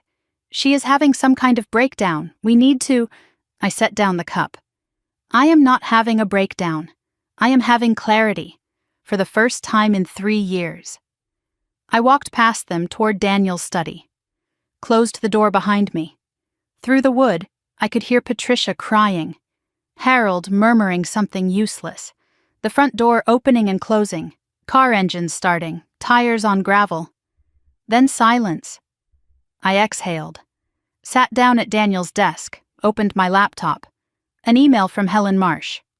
Buyer completed final walkthrough. No issues. Closing confirmed for Monday. Sincerely, Helen. Monday, 5 days away. The house would not be mine anymore. And my family still did not know. An hour later, there was a soft knock on the back door. I opened it to find Grace, holding a plate of lemon cookies. "I saw your parents leave," she said. "Your mother looked like she had seen a ghost. She is starting to figure out that things are changing, but she does not know about the sale? Not yet. Not until it is done." Grace sat across from me at the kitchen table. Her face was serious. "I saw something today that worried me." I waited. "A man was here earlier, while you were at work. He had a clipboard, took pictures of the house. That was the buyer's appraiser. Final inspection before closing." Grace nodded. "Your mother was watching from the window." She looked confused. Then she made a phone call, paced around the yard the whole time. My stomach tightened. Patricia was suspicious. Patricia was making calls. "I do not know who she was talking to," Grace continued, "but she used the word lawyer. I thought you should know. I processed this. It was not unexpected. Patricia would fight. She would try to find some legal way to stop me." "The house is in my name alone," I said. "I have already consulted my own attorney. Whatever she is planning, it is too late." "I hope so. But desperate people do desperate things." "I know. That is why I am not telling them anything until the sale is final." Grace patted my hand. "You are doing the right thing. It is hard, but it is right." She left. I locked the back door behind her. 5 days. I just had to hold on for 5 more days. My phone lit up. A text from Marcus. "Rachel will not tell me what is going on. She has been crying all day. Can we talk again? Please." I stared at the message, considered my response. Before I could reply, I heard another car pull into the driveway. Harold's car. He was alone this time. Patricia was not with him. He came in through the front door, found me in the hallway. He looked 10 years older than he had that morning. "Can I come in?" he asked. His voice was quiet, defeated. I nodded, led him to Daniel's study, let him sit in the reading chair by the window. He sat there for a long moment, running his hands over his knees, avoiding my eyes. "I should have said something," he finally said.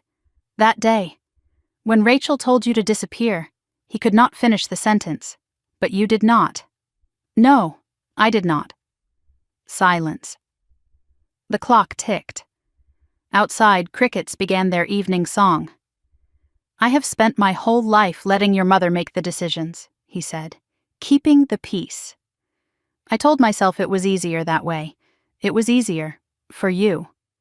He nodded slowly. He could not argue. He knew. He reached into his jacket, pulled something out, a photograph. Old, faded at the edges. I took it from him, looked at it. It was Rachel and me as children. I was maybe 8 years old. She was 3. We were at a park somewhere. I was holding her hand, helping her walk on a curb. "I found this today," Harold said, "in a box I was going through." He set nothing else on the desk, just that photograph, a memory of 2 little girls before everything went wrong. He stood, walked to the door, paused. "I do not know what you are planning, Livy, but I hope you find some peace." He left. The photograph stayed.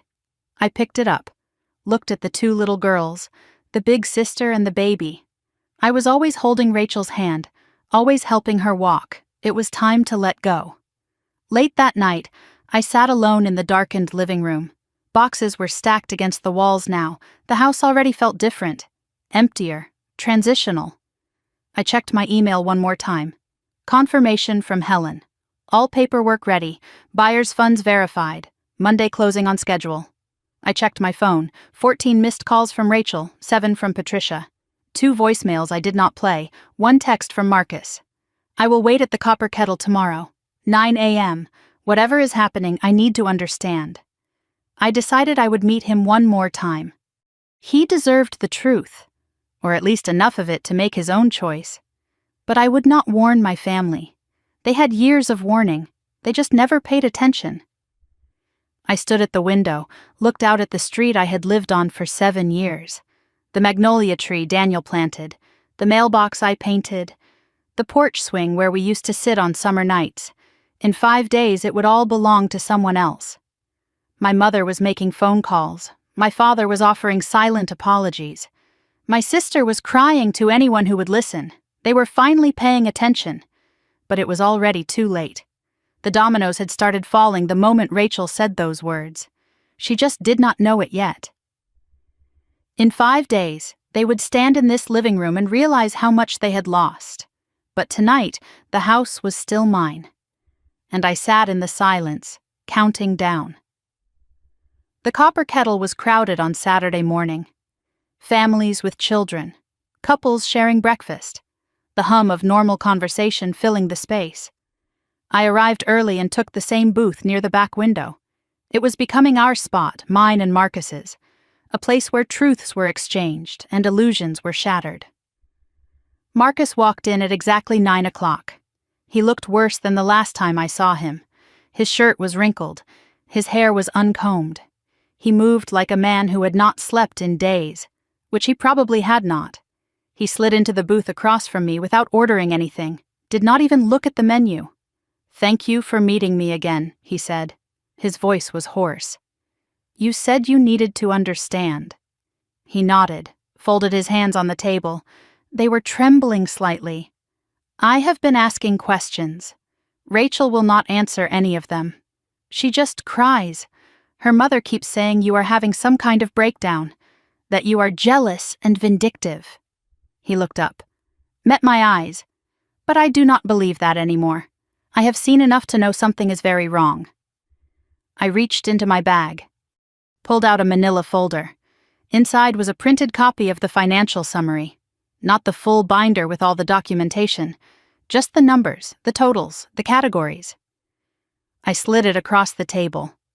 Marcus picked it up, opened it. His eyes moved down the page. I watched his face change.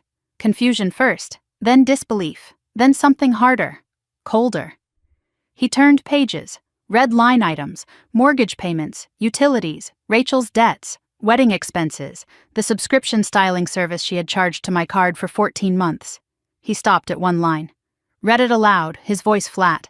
Rachel Bennett, credit card debt payoff, $8,400. Paid by Olivia Bennett, March 2 years ago. He looked up. His face was pale. She told me she paid that off herself. She said she worked extra shifts. She said she was proud of how responsible she had been. She never paid a dime. I paid it off the day after she called me crying about collectors. Marcus set down the papers. His hands were shaking harder now. "I need you to explain this to me, all of it." So I did. I told him everything. The house was mine, bought with Daniel's life insurance. My name on the deed, my money on every payment. Patricia and Harold moved in after Daniel died.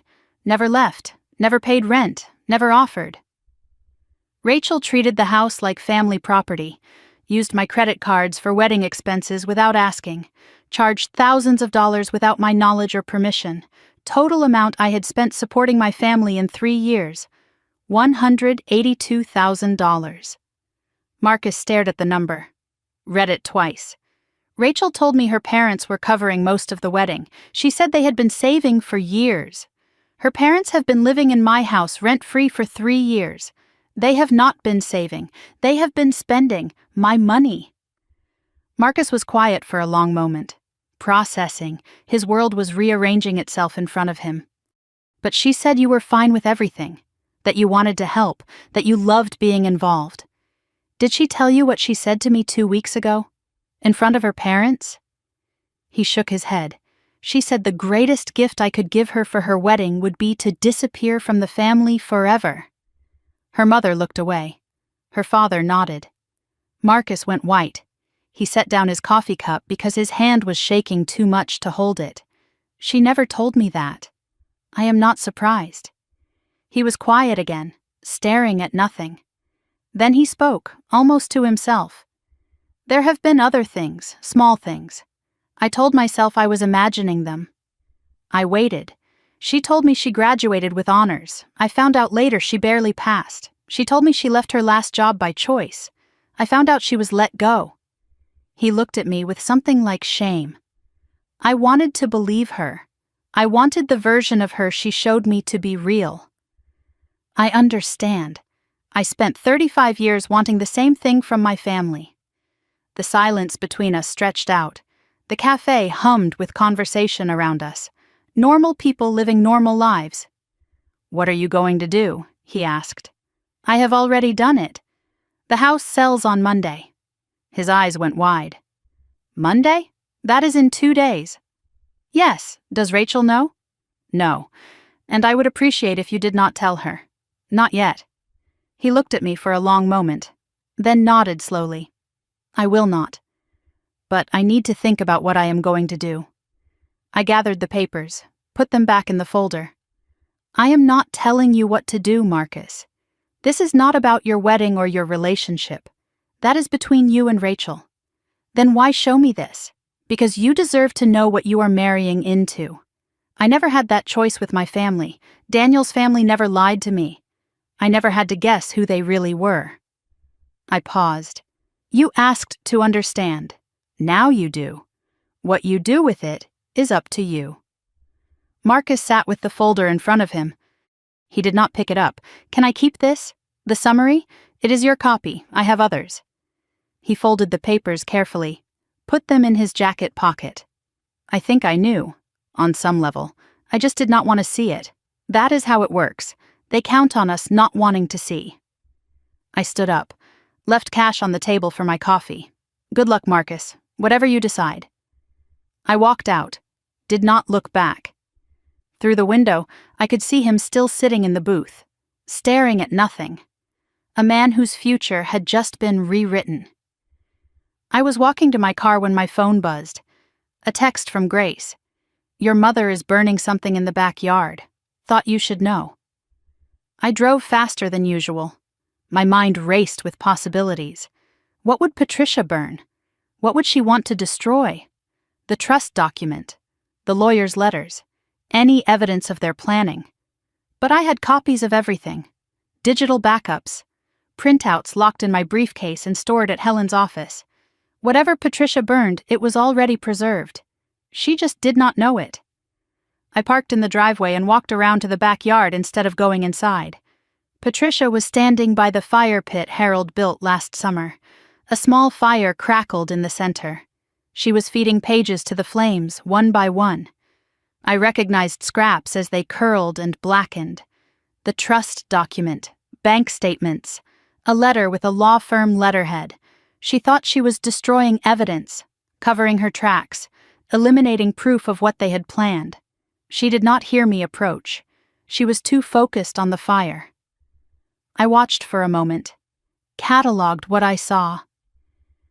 Then I walked back to the front of the house and went inside through the front door. She would never know I had seen her. Some secrets are worth keeping. Inside, I noticed Harold's jacket on the couch, his wallet on the counter, his car keys. But Harold was not there. His car was gone. Patricia had come back alone. Where was my father? I did not have time to wonder. My phone buzzed again. This time it was not a text. It was Grace calling. I answered immediately. "There was a scene," Grace said. She was slightly out of breath. "At your sister's apartment. About an hour ago." "How do you know?" "My friend Doris lives in the same complex. She called me." "What happened?" Grace told me what Doris had reported. Marcus arrived at Rachel's apartment around 11. He was calm at first. Then voices raised, Rachel screaming, Marcus's voice cold and controlled. Doris could not hear exact words, but she heard fragments. "Liar, credit cards, your sister." Rachel ran out to the parking lot, followed Marcus to his car, pounding on the window, screaming his name. Marcus drove away. Rachel collapsed on the curb, crying. Patricia arrived 20 minutes later, helped Rachel back inside. Harold was not with them. I processed this. Marcus had confronted her. He had not waited. Whatever he saw in those documents, whatever lies he finally acknowledged, it had broken something. I felt nothing, not satisfaction, not guilt, just the hollow recognition of cause and effect. I did what I did. The dominoes fell where they fell. "Grace," I said, "thank you for telling me. Are you all right, dear?" "I think so. I think I have been preparing for this for a long time." "The truth has a way of finding daylight," Grace said. "You just opened the window." She hung up. I stood alone in my kitchen, surrounded by the remnants of a life that was ending. My phone rang again. Rachel. I almost did not answer. But I picked up on the fourth ring. Her voice was raw, hoarse from crying. "How could you?" I said nothing. "Let her continue. You showed him everything. You ruined everything. He is calling off the wedding." I kept my voice level. He asked me questions. I gave him honest answers. "You twisted everything. You made me look like a liar." I showed him receipts, Rachel, bank statements, credit card records. "There is no twisting, just accounting.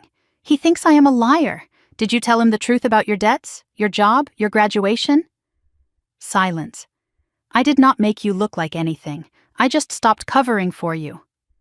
Rachel's voice shifted. Desperate now.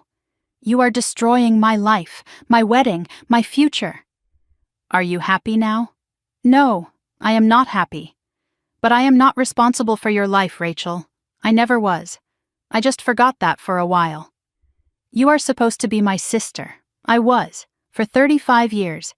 And you told me to disappear." Pause. "So I am." I hung up. The phone rang again, and again. I turned it off. Outside the window, a car pulled into the driveway. Harold's car. He sat in the driver's seat for a long moment, staring at the house. Then he pulled out his phone and made a call. A minute later, my landline rang. The old one Daniel installed. Almost no one had that number. I picked up. "Livy." Harold's voice was tired. "Thin. Dad." Long pause. "Is it true? About the house?" "Yes." "You are selling it?" "Already sold. Closing is Monday." I heard him exhale. A long, shaky breath. The sound of a man watching his world collapse. "Where will we go?" "That is not my problem to solve anymore, Dad." My voice stayed steady. Calm. "You have 48 hours to find somewhere else to live. The new owners take possession Tuesday morning. 48 hours. Livy, your mother made her choice. You both did.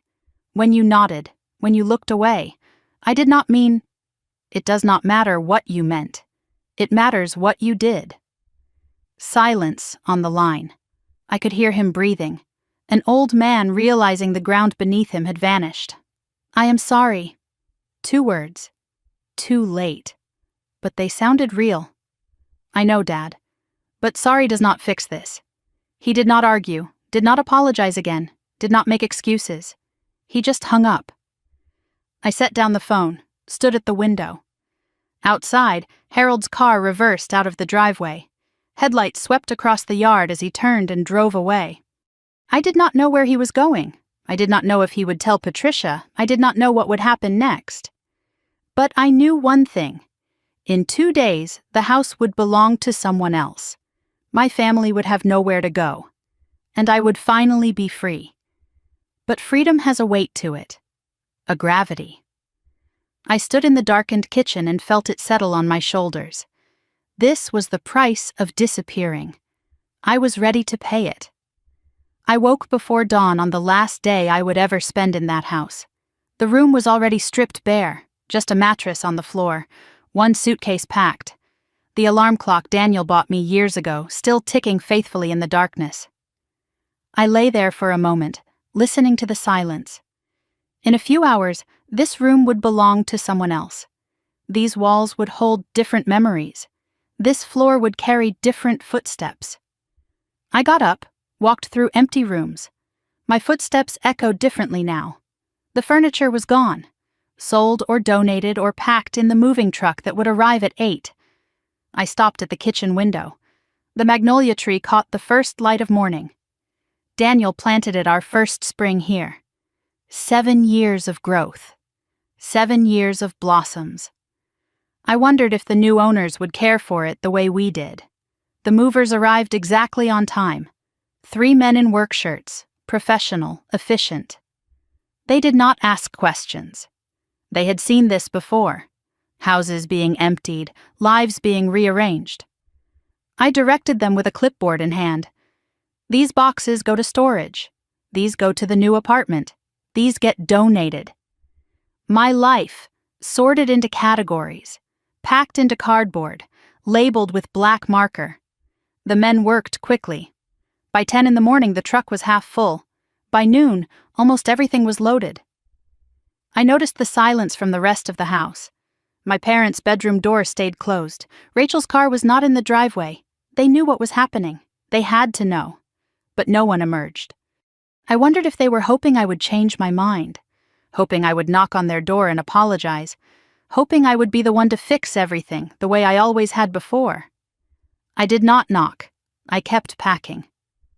At 11:15, Grace walked over from her house. She carried a thermos of coffee and the quiet presence of a woman who had seen too much to be surprised by anything. "They have not come out at all?" she asked, looking at the closed bedroom door. "Not yet. They are hoping you will blink first." I took the thermos from her, poured myself a cup.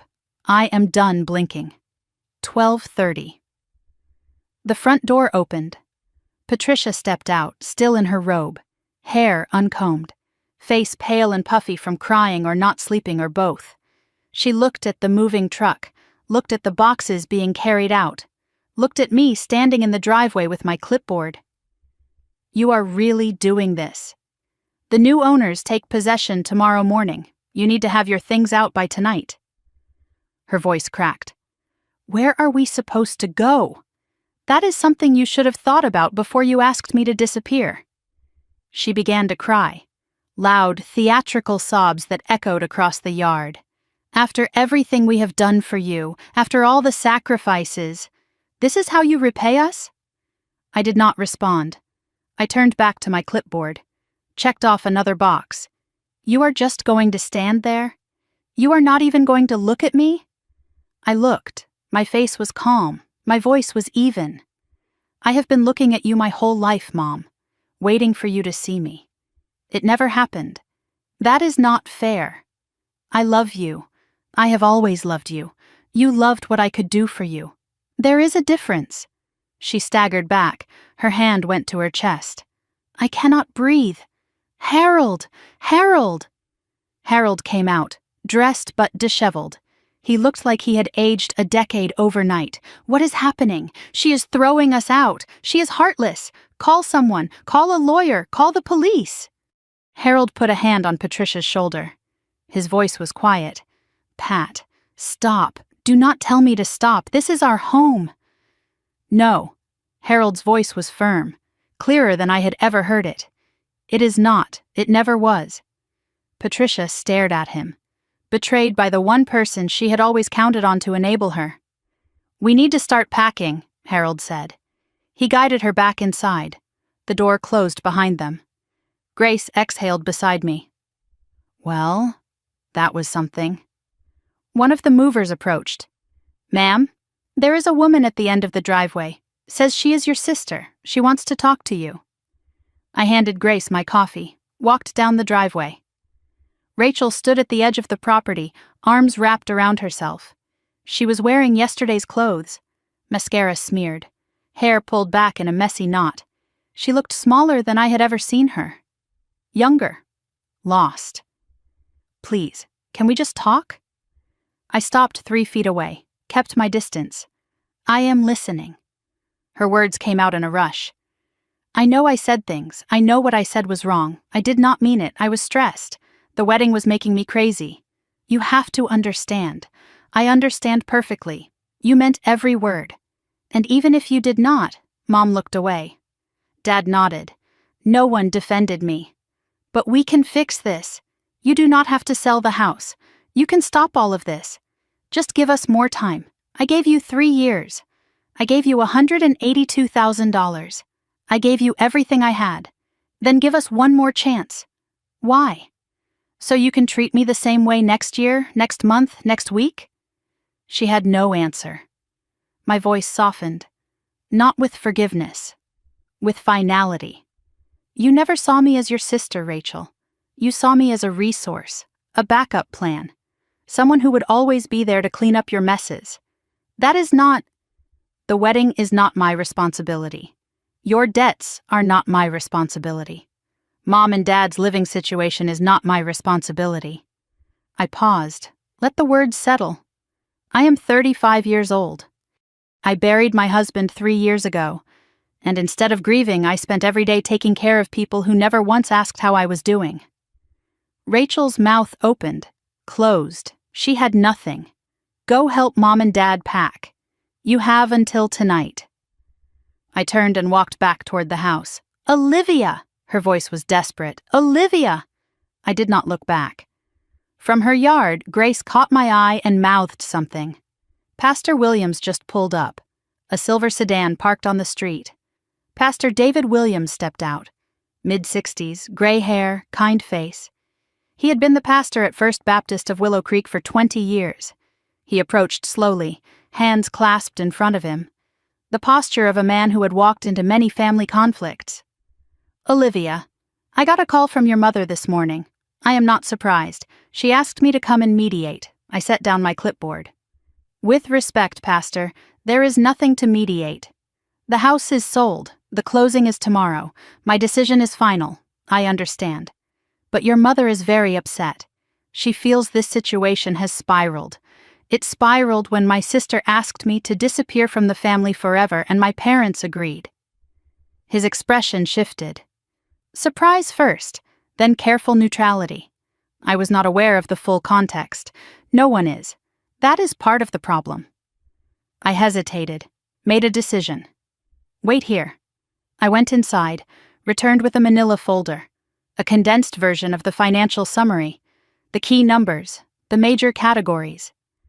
I handed it to Pastor Williams, in case anyone at church asks what happened, in case my mother tries to rewrite history. He took the folder. Did not open it yet. Is this what I think it is? Everything I have paid for, everything I have done, everything they took without asking. He nodded slowly. I will review it. And I will pray for your family. Pray for them. I have done enough. He walked back to his car, folder in hand. I noticed neighbors gathering on porches and lawns. Mrs. Patterson pretending to water plants that did not need watering. The Delgado family standing on their porch. Old Mr. Hensley walking his dog at an unusually slow pace. They were all watching, all listening.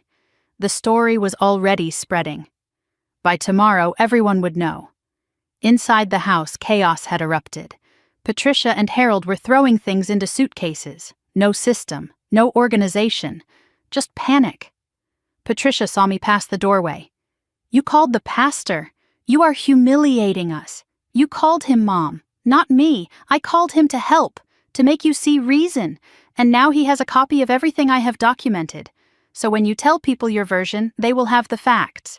Her face went white. I am not humiliating you. I am just telling the truth.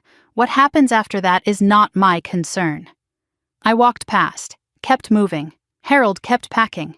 He folded shirts with mechanical precision. A man who had given up fighting. I felt a flicker of something. Pity, maybe, or sadness for the father I once thought he was. But I did not stop. By 4 p.m, the movers were gone. My belongings were either in storage or in my new apartment across town. The house was nearly empty.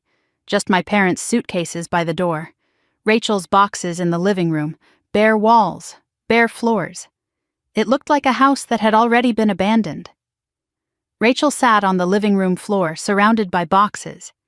She was scrolling through her phone. I caught a glimpse of the screen. Marcus's name.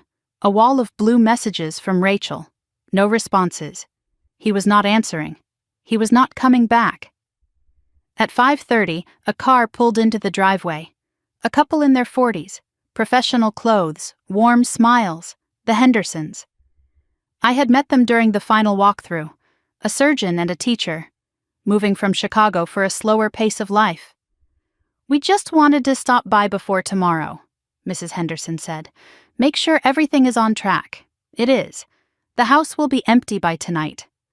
They looked at the moving chaos with polite discomfort. They could feel the tension in the air. "We do not want to intrude. We just wanted to say we are excited. It is a beautiful home." It was.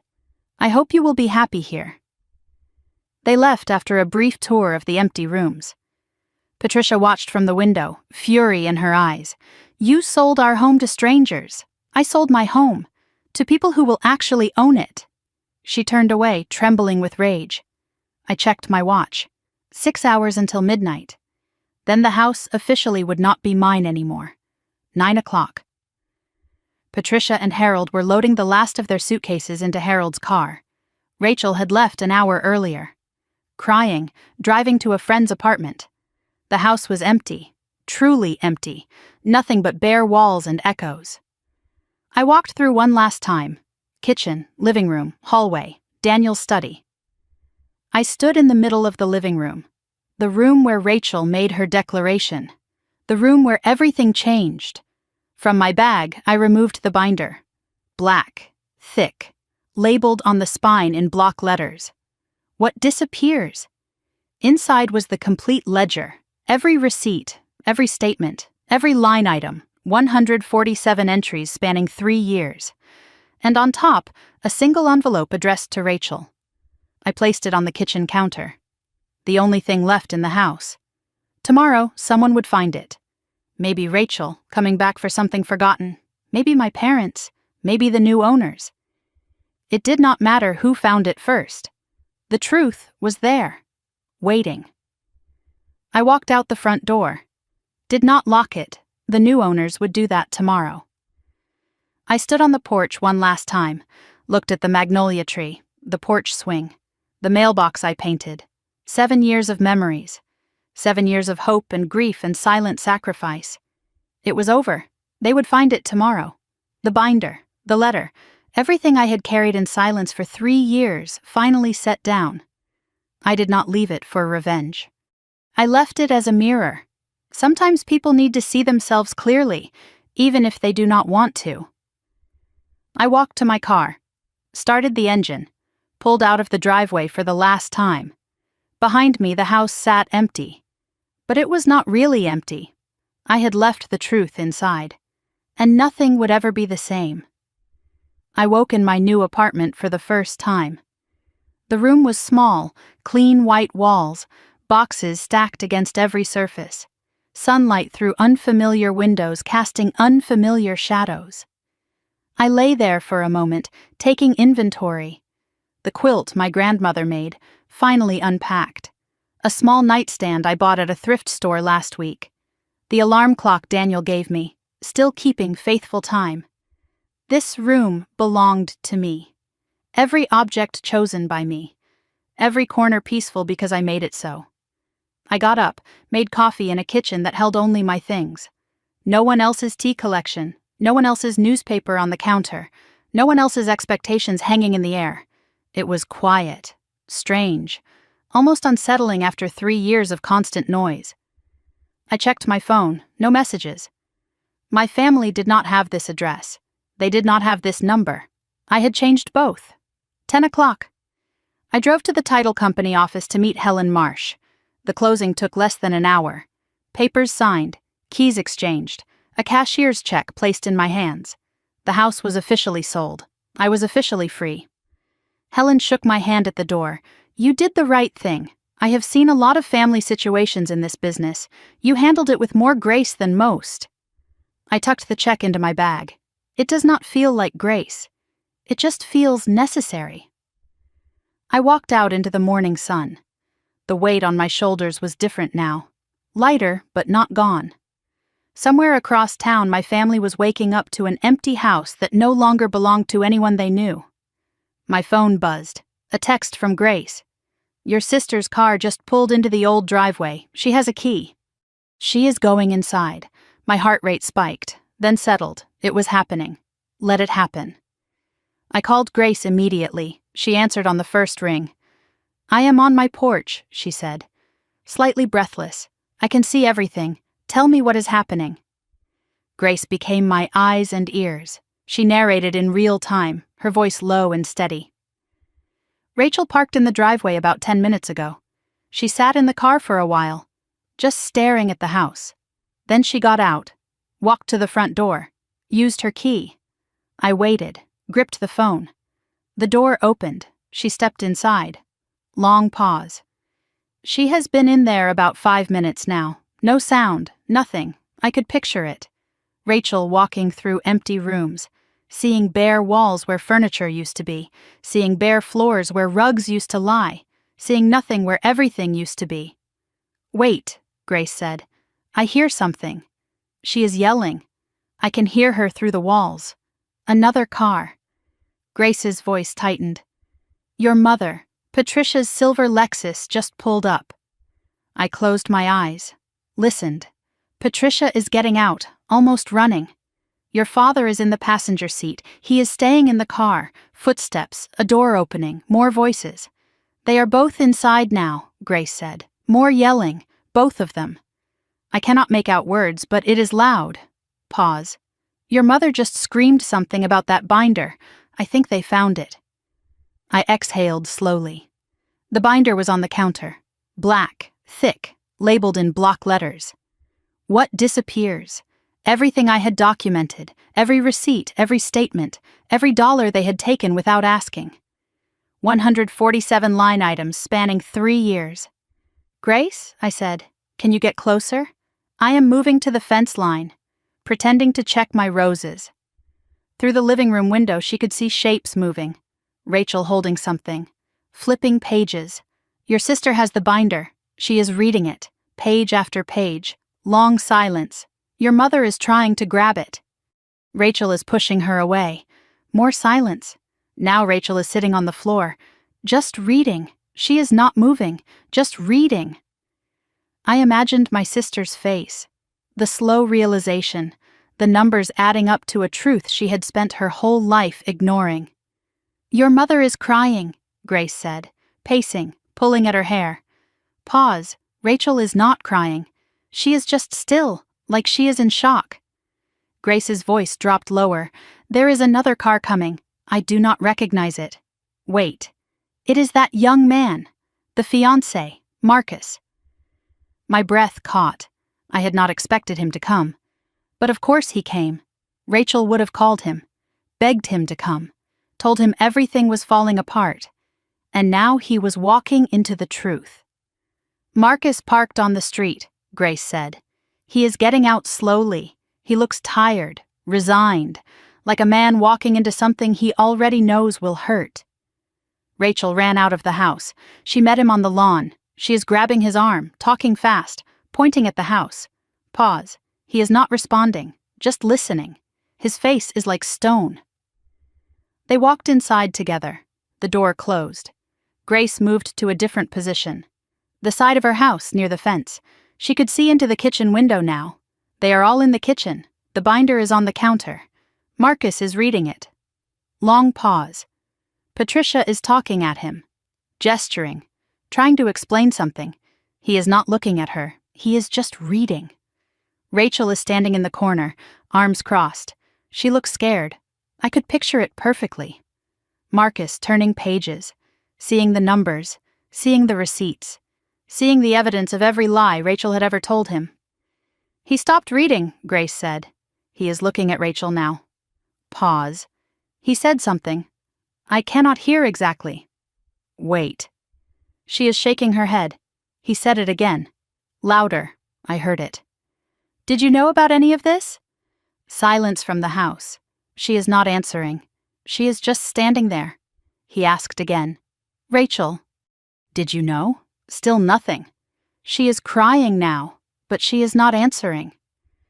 I closed my eyes. I knew what that silence meant. Rachel knew. She had always known. She just never thought anyone would ask. Grace's voice sharpened. "Your mother just tried to grab the binder. She is saying something about throwing it away." But Marcus stopped her. He is holding it away from her. He looks angry, really angry. I heard a sound through the phone. Voices raised, something falling. More people outside now, Grace said. Mrs. Patterson from across the street, the Delgado family, Mr. Hensley with his dog.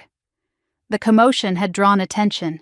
In a small town like Willow Creek, this kind of drama could not stay private for long. The front door opened. Marcus walked out, binder in hand. Rachel followed, grabbing at his arm. "Marcus, please, let me explain." His voice was cold, clear, loud enough for Grace to hear. "You have had weeks to explain. Months. Years. You lied to me about everything." Their voices carried across the lawn. The neighbors heard every word. Patricia appeared in the doorway. "This is a family matter. Everyone mind your own business." No one moved. No one looked away. Mrs. Patterson, loud enough to be heard. "I always wondered who was really paying for all that." Patricia's face went red with fury. Marcus turned to the small crowd. He did not seem to care anymore who was listening. "Did you all know that Olivia paid for everything? The house, the bills, the wedding, all of it?" Murmurs, shaking heads. A few people exchanged glances. Mr. Hensley spoke first. "I knew she was generous. Did not know it was that much." Mrs. Delgado nodded. "We never saw the parents pay for anything. Always Olivia at the grocery store. Always Olivia signing for deliveries." The truth, spoken aloud by neighbors who had watched for years and said nothing. Rachel stood frozen on the lawn. Her reputation was unraveling in real time. Grace's voice dropped. "Your father just got out of the car. He is walking toward the group, but he is not going to Patricia. He is walking toward Marcus." Harold approached slowly. His shoulders were slumped. He looked like a man who had finally stopped pretending. "May I see it?" Harold asked. "The binder." Marcus hesitated, then handed it over. Harold flipped through pages. His hands trembled. "He is reading," Grace said. Slowly. "His face is broken. I have never seen him look like that." Harold closed the binder, handed it back to Marcus. "I did not know the numbers." His voice cracked. "I knew we were not paying our share, but I did not know it was this much." Patricia's voice was sharp. "Harold! Do not you dare!" "I knew, Pat." Harold's voice was louder than I had ever heard it. "We both knew. We just did not want to see it. She is our daughter. She was supposed to help. She did help. For years. And we thanked her by telling her to disappear." Silence across the lawn. Harold looked at Marcus. "I am sorry.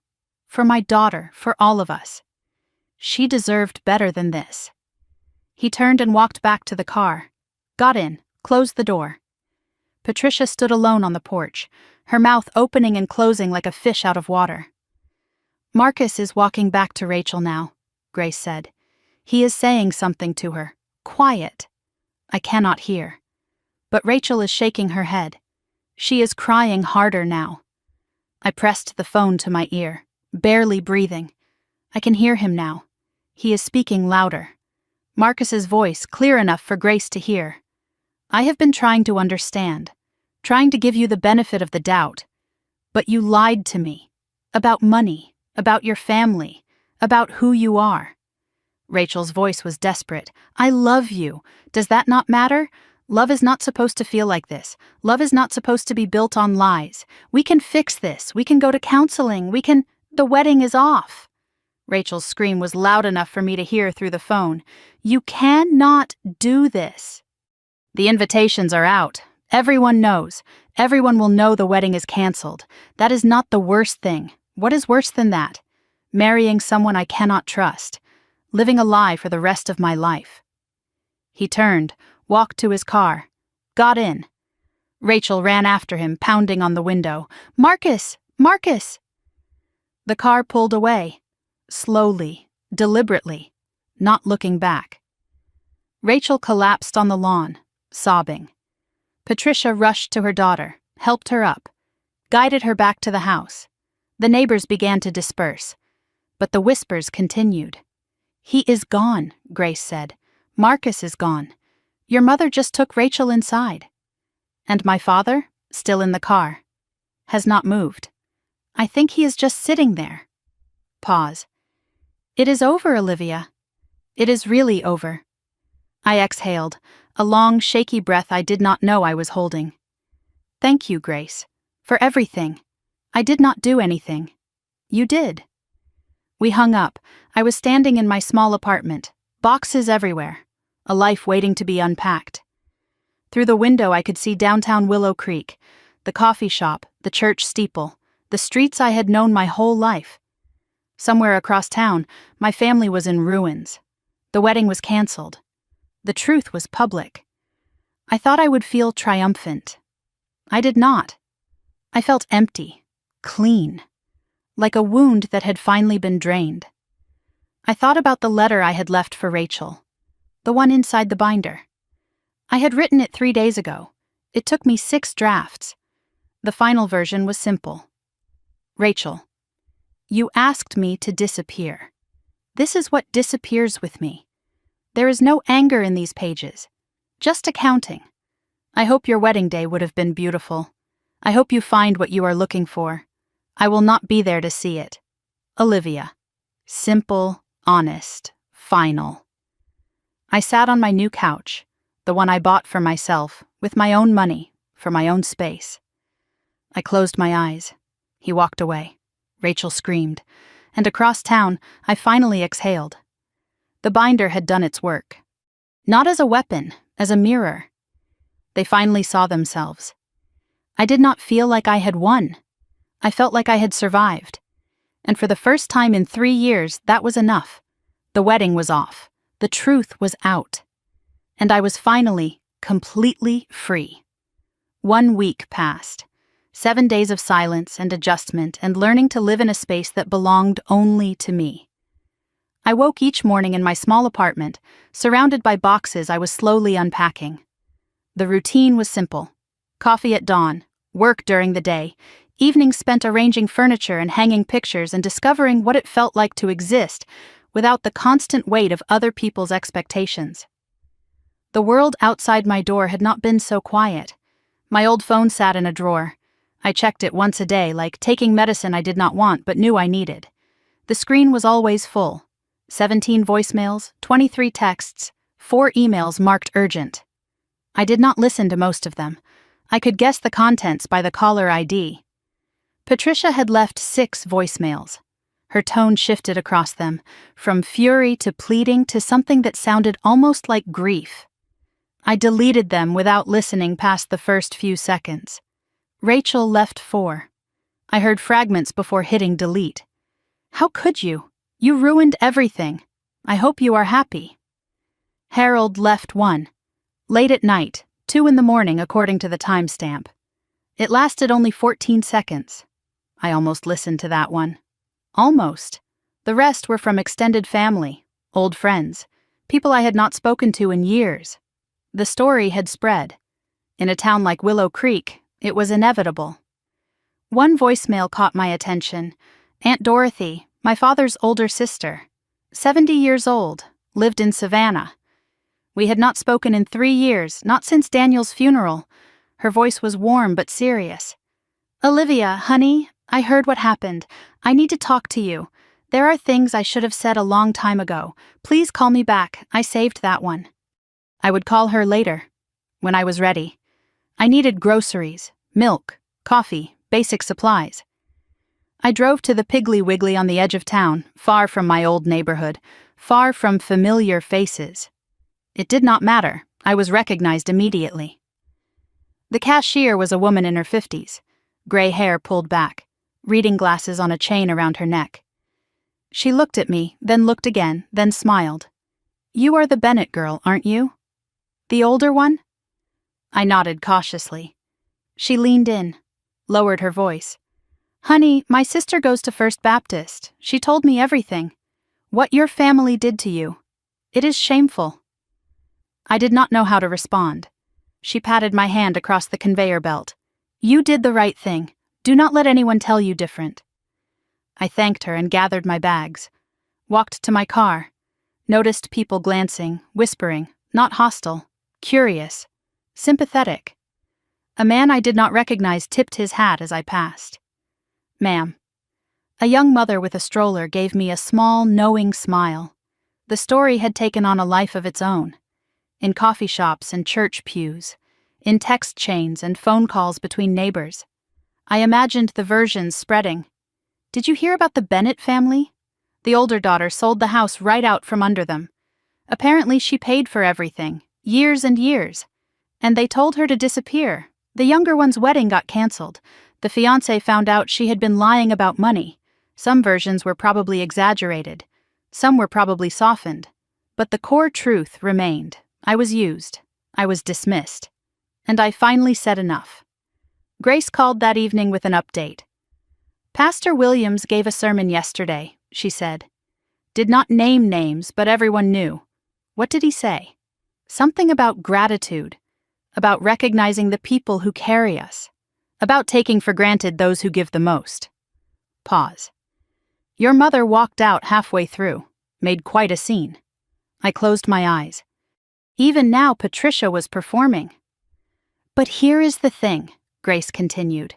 People stayed, they listened, and after the service 3 different women came up to me and said the same thing. What? They said, I am glad someone finally told the truth. Grace added something else, almost as an afterthought. Your sister posted something on Facebook, a long statement, blaming you for everything. But it is not going well. What do you mean? The comments. People are not agreeing with her. Some of them are quite harsh. Against my better judgment, I opened Facebook on my laptop. Rachel's post was at the top of my feed, public, shared by mutual friends, commented on by dozens. Her statement was long, emotional, carefully crafted to paint herself as the victim. I never thought my own sister would destroy my life over money. She has been planning this for months, waiting for the perfect moment to humiliate me. My family is homeless because of her selfishness. I lost my fiancé because she poisoned him against me. I hope someday she realizes the pain she has caused. I scrolled down to the comments. They were not what Rachel expected. A high school classmate wrote first. Rachel, I worked with Olivia at the hospital. She is one of the kindest people I know. There is definitely more to this story. A church member wrote next. I saw the documentation. Pastor Williams has a copy. Maybe you should look at it before calling your sister selfish. Someone I did not recognize wrote third. So let me get this straight. Your sister paid for your wedding, your parents' living expenses, and your credit card debt, and you are the victim? The ratio was devastating. 300 reactions, mostly angry faces and laughing emojis. 87 comments, and at least 70 were critical of Rachel. A few supporters tried to defend her, but they were drowned out. I refreshed the page an hour later. The post was gone. Deleted, but screenshots were already circulating. Grace sent me one. Claire sent another. The internet does not forget. Neither does a small town. I closed my laptop. I did not feel satisfaction, just exhaustion. Some battles are not worth winning. They are just worth surviving. My phone buzzed, a text from an unknown number. This is Harold. I have a new phone. Your mother does not know this number. Can we talk? Please. I stared at the message for a long time. Then I put the phone down without responding. Through Grace and church whispers and fragments of overheard conversation, I pieced together where my family had ended up. Patricia and Harold were staying at the Willow Creek Motor Lodge, a cheap motel on the highway, $49 a night, paying by the week. Extended family had refused to take them in. Aunts, uncles, cousins, all declined after hearing the full story. Patricia's sister in Florida said no. I love you, Pat. But I saw those numbers. You treated that girl like an ATM. You cannot stay here. Harold's brother in Tennessee said no. I told you years ago to stop letting Pat run everything. You did not listen. Figure it out yourself. The safety net they assumed would exist did not. Rachel was staying with a college friend named Megan in Atlanta. But that arrangement was fraying. Megan called Grace with concerns. They shared a distant connection through church. Rachel cries all day, Megan said. She does not eat. She keeps calling Marcus and he will not answer. I do not know how much longer I can do this. The wedding that was supposed to happen in 3 weeks was canceled. Venue notified, guests informed, gifts returned. Marcus had gone silent. changed his number, blocked Rachel on every platform. He was not coming back. Some betrayals cannot be forgiven. I sat with this information in my small apartment. My family, who told me to disappear, was now the one scattered and invisible. My parents, who lived in my house rent-free, were now paying by the week at a roadside motel.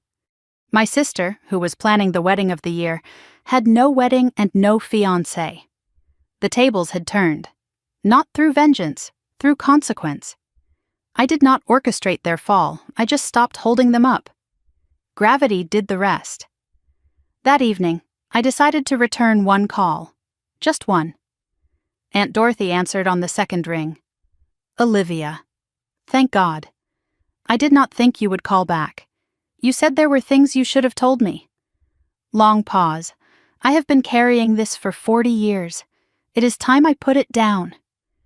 She spoke slowly, carefully, like someone choosing each word with precision. Your mother. Patricia has always been this way. Even before she married your father. She picks favorites. She manipulates. She takes and never notices what she has taken. When you were born, I saw how she looked at you, like you were a helper, not a daughter, even as a baby.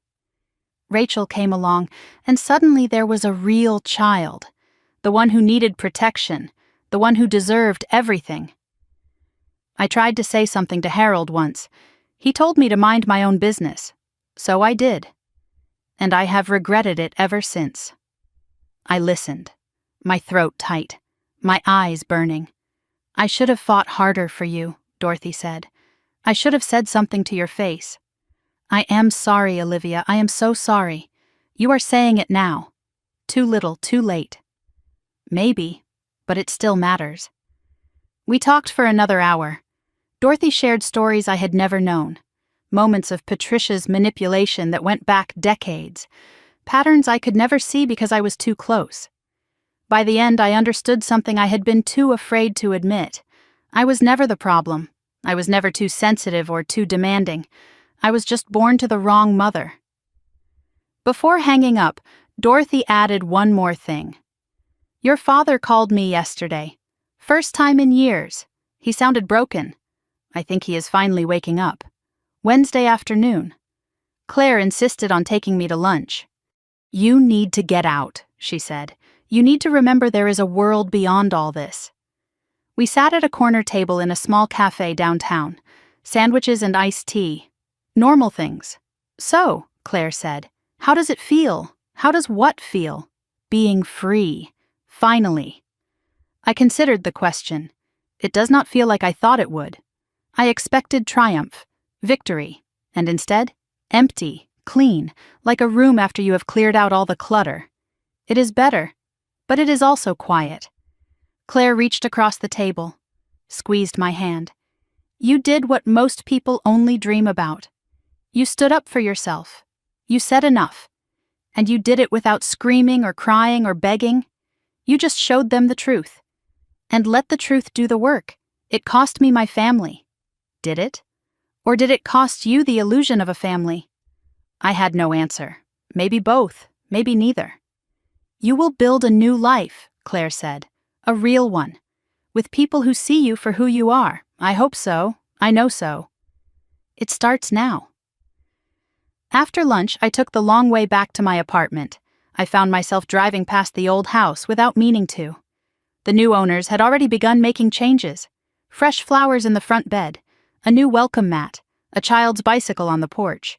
Life goes on, the house goes on, without my family in it.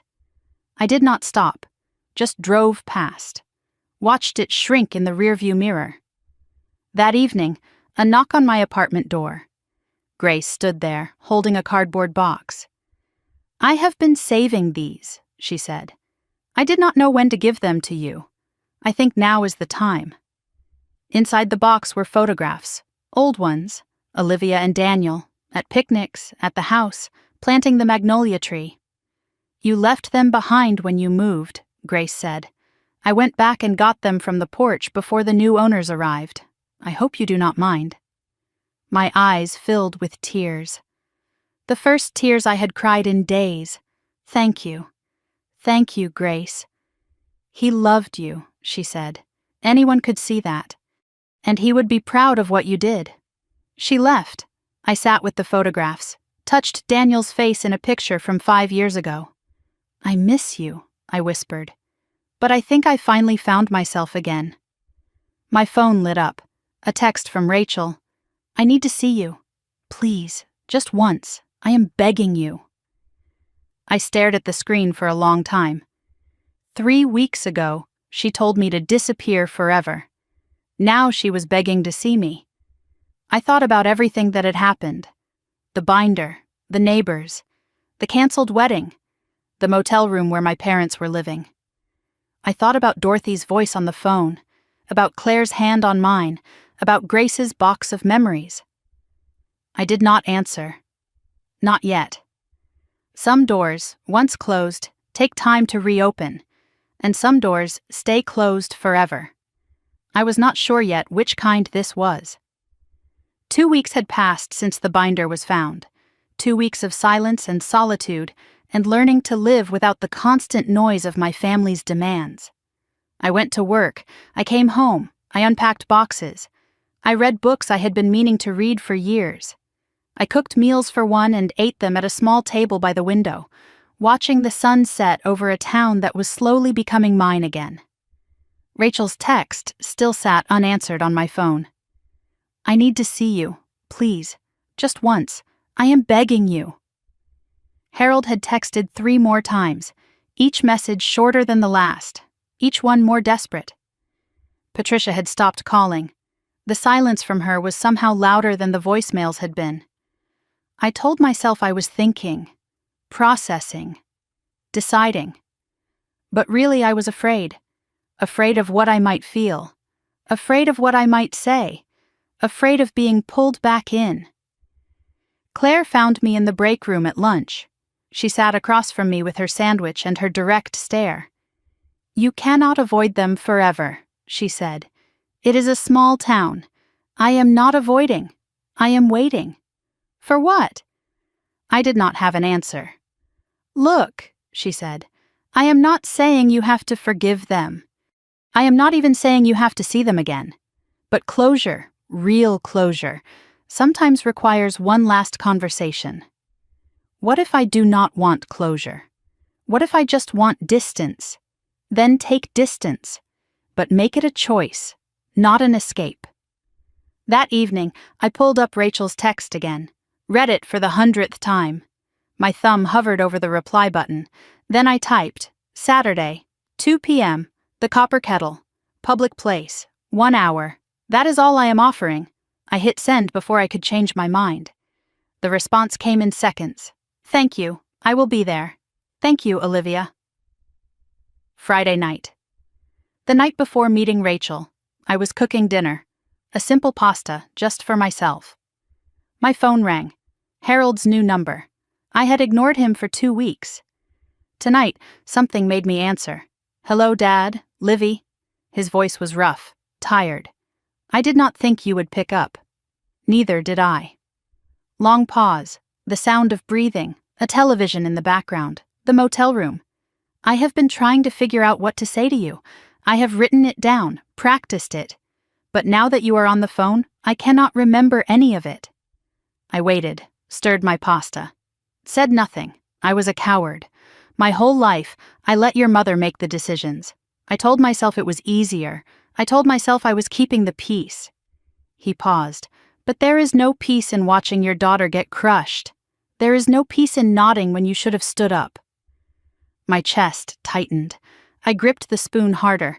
I watched them use you for years. I saw it happening. And I said nothing, because saying something would have meant fighting your mother. And I never had the courage for that. My voice came out steady. Why are you telling me this now? Because I am 65 years old. I am living in a motel room with a woman who blames you for everything instead of looking in the mirror, and I realized I have spent my whole life on the wrong side. Pause. I do not expect you to forgive me. I just needed you to know that I see it now. Finally. Too late, but I see it. You are right. It is too late. I know. Silence. But thank you for saying it. We did not say goodbye, we just hung up. The connection ended. But something else, something small, began. After the call, I sat at my kitchen table for a long time. I thought about my father, about the man he could have been, about the man he chose to be instead. Then I opened my laptop, searched for something I had been avoiding: cheap apartments in Willow Creek, affordable housing for seniors. I did not know why I was looking. I told myself it meant nothing. Saturday afternoon, 2:00, the Copper Kettle. I arrived early, ordered black coffee, sat in the same booth where I had met Marcus weeks ago. The cafe was busier on Saturday. Families, couples, teenagers with laptops. Normal life happening all around. At exactly 2:00, Rachel walked in. She looked different, thinner, paler. Her hair, usually perfect, was pulled back in a simple ponytail. No makeup, dark circles under her eyes. She looked like someone who had not slept in weeks, because she probably had not. She slid into the booth across from me. Did not order anything. Just sat there, hands clasped on the table. "Thank you for coming," she said. "You have 1 hour." She took a shaky breath. "I have been trying to figure out what to say, how to explain, how to make you understand. I am not here for explanations. I am here to listen. Once, and then we are done." She flinched, but nodded. "I did not realize how much you were doing. I know that sounds impossible. But I did not. Mom always said you were happy to help, that you wanted to contribute, that it made you feel needed. And you believed that? I wanted to believe it. It was easier. Easier for you. Yes, easier for me." Silence. Her eyes filled with tears. When I said those words at the meeting, I did not mean them, not really. I was stressed and scared, and Mom kept telling me the wedding would be perfect if you just stepped back. So it was Mom's idea. She hesitated, then nodded slowly. "She said you made things complicated, that Marcus's family would like us better without you there, that you would overshadow everything because you are always so competent and together, and that I was an embarrassment." She did not deny it. I leaned forward. "Let me tell you what I heard that day. My sister, my only sister, looked me in the eye and told me the greatest gift I could give was my absence, forever." My mother looked away. My father nodded, and no one said, "Wait, that is too far." You did not misspeak. You said exactly what you meant. What you had probably been thinking for years. Rachel was crying now, quietly, tears running down her cheeks. "I am sorry. I am so sorry, Olivia. I believe you are sorry now. Now that the wedding is canceled. Now that Marcus is gone. Now that you are living on a friend's couch and Mom and Dad are in a motel. That is not... You are sorry because there are consequences. Not because you actually understand what you did." Rachel looked at me with something like desperation. "Can we start over, please? Can we try to be sisters again?" I was quiet for a long moment. I looked at her, really looked. Saw the little girl I used to carry on my shoulders. The teenager I taught to drive. The woman who became a stranger. I do not know. Maybe someday, but not today. What does that mean? It means I am not ready to forgive you. And I am definitely not ready to trust you. So that is it? For now. Yes, that is it. I stood. Left cash on the table for my coffee. "Goodbye, Rachel." I walked out without looking back. Through the cafe window I could see her sitting alone in the booth, head down, shoulders shaking, the loneliest person in the room. I felt something. Not satisfaction, not pity, something in between. Something that had no name. Sunday morning. I checked my mailbox. Among the bills and junk mail, a handwritten envelope. The return address was the Willow Creek Motor Lodge. Patricia's handwriting. I took it inside, made coffee, sat at the table. I opened the envelope slowly, unfolded the letter. Patricia's letter was 2 pages, handwritten in her careful script. The first page was blame, accusations, guilt trips. "You have destroyed this family. Your father can barely look at me anymore. Rachel is a shell of herself. I hope you are proud of what you have done. The second page shifted. Cracks in the armor. I do not understand why you had to do this publicly. I do not understand why you could not just talk to us. I thought we were a family. I thought families worked things out. The ending was a question. I am your mother. Does that not mean anything? I read the letter twice. I noticed what was missing. No apology, no acknowledgement, no, I was wrong. Just pain and blame and the assumption that I should fix everything. As always. I folded the letter, placed it back in the envelope. I did not respond. I did not need to. Some messages do not deserve answers. Some doors stay closed. At the bottom of the envelope there was something else. A photograph, me as a child, maybe 4 years old, sitting on Patricia's lap, both of us smiling. A message on the back in Patricia's handwriting. We were happy once. Were we not? I stared at the photo for a long time. Then I put it in a drawer. I did not throw it away, but I did not display it either. Sunday evening, my laptop pinged. New email. From Marcus Chen. Subject line. Thank you. I opened it with trepidation. His message was brief, professional, sincere. Olivia. I wanted to thank you for telling me the truth, for showing me who I was about to marry. I know this was not easy for you. I know it cost you your family. But you saved me from a lifetime of lies. I cannot repay that, but I can acknowledge it. I am moving back to Chicago next week. Starting over. I hope you find peace. Marcus, I read it 3 times. Someone saw me. Someone appreciated the cost of what I did. I typed a brief reply. Marcus, thank you for reaching out. I hope Chicago treats you well. You deserve someone who tells you the truth from the beginning. Take care, Olivia. I hit send. Another door closed, but gently this time. I noticed an older email I had missed. From 3 days ago. Subject line, thinking of you. Sender, Grace Holloway. My dear girl, come for dinner Tuesday. I have something I want to give you. Grace, Tuesday evening. I parked on the street in front of Grace's yellow house, walked past my old property without looking at it. Grace's door was already open. The smell of roast chicken drifted out. Come in, come in. I made too much food, as usual.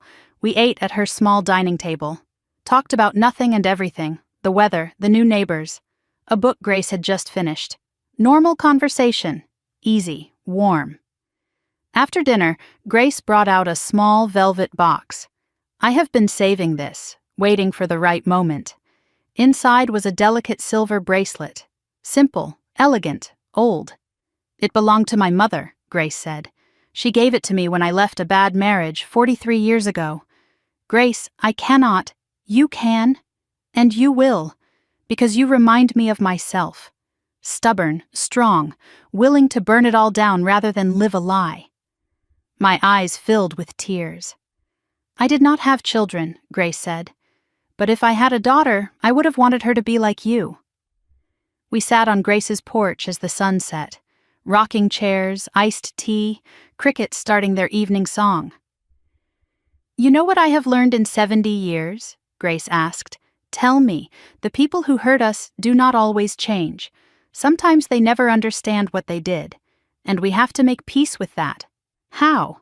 By living well, by building something new, by refusing to let their blindness define our sight. Pause. You have done the hard part. You told the truth. You walked away. Now comes the harder part. What is that? Learning to be happy without carrying their weight. Later that night, I stood outside a small house on the edge of town. The realtor had given me the key that morning. A modest 2-bedroom cottage. Needed some work, but it had a yard, a porch, room to breathe. I had bought it outright. Cash, no mortgage, no one else's name on the deed. I unlocked the door, stepped inside. Empty rooms, bare floors, the smell of fresh paint and possibility. Through the back window, I could see a small garden. Overgrown, but alive. Daniel would have loved it. He would have already been planning where to put the tomatoes. I whispered to no one. I found it. Somewhere that is just mine. I stood in the living room, moonlight through the windows. For the first time in years, I unlocked a door that belonged only to me. No parents in the guest room. No sister expecting me to solve her problems. No weight of someone else's expectations. Just walls that would hold my memories. Floors that would carry my footsteps. A roof that would shelter my healing. The reckoning was over. The conversations were done. The letters had been read and set aside. Now came the part I had been afraid of all along. Learning to live for myself. 6 months had passed since I sold the house. 6 months since the binder was found and the wedding was canceled and my family scattered like leaves in a storm. I woke each morning in my cottage on the edge of town. The room was small but perfect. The quilt my grandmother made spread across the bed. The nightstand Daniel built in our first apartment. A small vase of dried lavender from my garden on the windowsill. This room belonged to me. Every object chosen. Every corner peaceful. Every breath my own. I got up, made coffee, watched steam rise from the cup as morning light filled the kitchen. Outside, birds gathered at the feeder I had hung last month.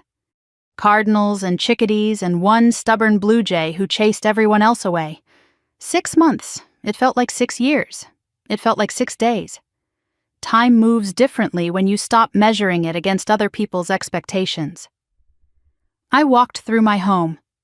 The living room with its reading chair by the window, books stacked on shelves I installed myself. The photographs Grace rescued, now framed and displayed. Daniel smiling at me across the years. The kitchen was small but functional. Herbs growing on the windowsill. Basil and rosemary and thyme. A cast iron pan Daniel loved, finally seasoned properly after years of neglect. The back garden was dormant now, brown and bare in late November. But I had spent the summer coaxing it back to life. Tomatoes, sunflowers that grew taller than my head, roses along the fence that would bloom again in spring. Every room told a story. My story. Not the one my family wrote for me. I did not seek information about them. But in a small town, information finds you. Grace still lived next door to the old house. She provided occasional updates, whether I asked or not. The Hendersons were lovely, she said. They repainted the shutters, adopted a golden retriever. The magnolia tree was thriving. I was glad. The house deserved a happy family. It finally had one. Patricia and Harold had moved out of the motel after 2 months. Harold's brother in Tennessee finally relented. Offered them the basement apartment. Patricia hated it. She called it the dungeon. She complained to anyone who would listen. But Harold was different. He started attending a men's Bible study, volunteering at Habitat for Humanity, learning to build things with his hands. Grace told me he was actually talking now, saying what he thought. "Your mother does not know what to do with him," she said. I felt something when I heard this. Not quite hope, not quite satisfaction, just acknowledgement. Maybe people can change. Maybe it just takes losing everything first. Rachel was harder to track. She had deleted all social media, changed her phone number. Through mutual connections, I learned fragments. She spent 3 months in Atlanta, then moved to Charlotte, then somewhere in Florida. She was not married, not engaged. Working at a hotel front desk, according to one source. No contact with me, no letters, no emails, no requests for reconciliation. The silence was strange. After all the noise, the screaming, the Facebook post, the cafe meeting, just nothing. I did not know if Rachel had learned anything, if she had changed, if she would ever take responsibility. But that was not my burden anymore. A week ago, a letter arrived with no return address. Inside was a single photograph. Rachel and me as teenagers, arms around each other at a county fair. On the back, in Rachel's handwriting, "I found this while packing. I thought you should have it. No apology, no explanation, just a photograph." I put it in the drawer with Patricia's letter, not displayed, not discarded, just kept. Thanksgiving morning. I was making pumpkin bread when my phone rang. Grace's voice was cheerful. "What are you doing today?" Probably reading, making soup, nothing special. Nonsense. You are coming to my house. I have already made too much food. I tried to decline. Grace did not allow it. I am 70 years old. I have spent too many Thanksgivings alone. So have you. We are fixing that today. I arrived at Grace's at 2 o'clock. The table was set for 4. She had invited 2 other neighbors, Mrs. Patterson from across the old street, and Linda, a retired nurse who had moved to Willow Creek last year. 4 women, 4 widows, 4 people who chose to spend the holiday together rather than alone. Grace raised her glass. To family, the kind we choose. We ate. We laughed. We told stories about late husbands and stubborn children and lessons learned too late. I realized something as I sat at that table. This was what family was supposed to feel like, easy, warm, without conditions. After dinner, we sat on Grace's porch with blankets and hot cider. Linda turned to me. "What are you thankful for this year, Olivia?" I considered the question carefully. I am thankful that I finally stopped being afraid. Afraid of what? Of being alone, of not being needed, of what would happen if I stopped taking care of everyone else. I paused. Turns out the thing I was most afraid of was the thing I needed most. Grace squeezed my hand. Said nothing. Did not need to. As I walked home that evening, I passed my old house. Through the window, I could see the Henderson family gathered around their dinner table. A grandmother, parents, 2 children, candles lit, everyone laughing. I did not feel sad. I felt grateful. Grateful that the house was loved. Grateful that I was no longer inside pretending. Early December, a letter arrived. Harold's handwriting, postmarked Tennessee. I almost threw it away. Then I did not. I opened it at the kitchen table, read slowly. Harold's letter was different from Patricia's. No blame, no guilt trips, just honesty. Dear Livy, I have been working with a counselor. The men's group suggested it. I did not want to go, but I am glad I did. He asked me to write letters to the people I have hurt. You are at the top of that list. I spent 35 years being a coward. I let your mother make every decision because it was easier than fighting. But easy is not the same as right. You deserved a father who stood up for you, who saw you, who said that is enough when they pushed too hard. I was not that father. I am sorry. I do not expect forgiveness. I do not expect anything. I just needed you to know that I see it now, finally. Too late, but I see it. I am proud of you. I should have said that years ago. I am proud of the woman you became despite us. Love, Dad. I read the letter 3 times. I cried, not from sadness. From something more complicated, relief, grief, the strange ache of receiving something you had given up hoping for. I did not respond immediately. But I did not throw the letter away either. A week later, I sent a postcard. Just 3 words. Thank you, Dad. It was not forgiveness, not yet. But it was a door, cracked slightly open. That same week, a package arrived from Aunt Dorothy. Inside was a family photo album from the 1950s. A note tucked in the front. I thought you should have these. Your grandmother's side. The people who actually loved each other. December 14th. 3 years since Daniel died. The anniversary fell on a Tuesday. I took the day off work. I drove to the cemetery.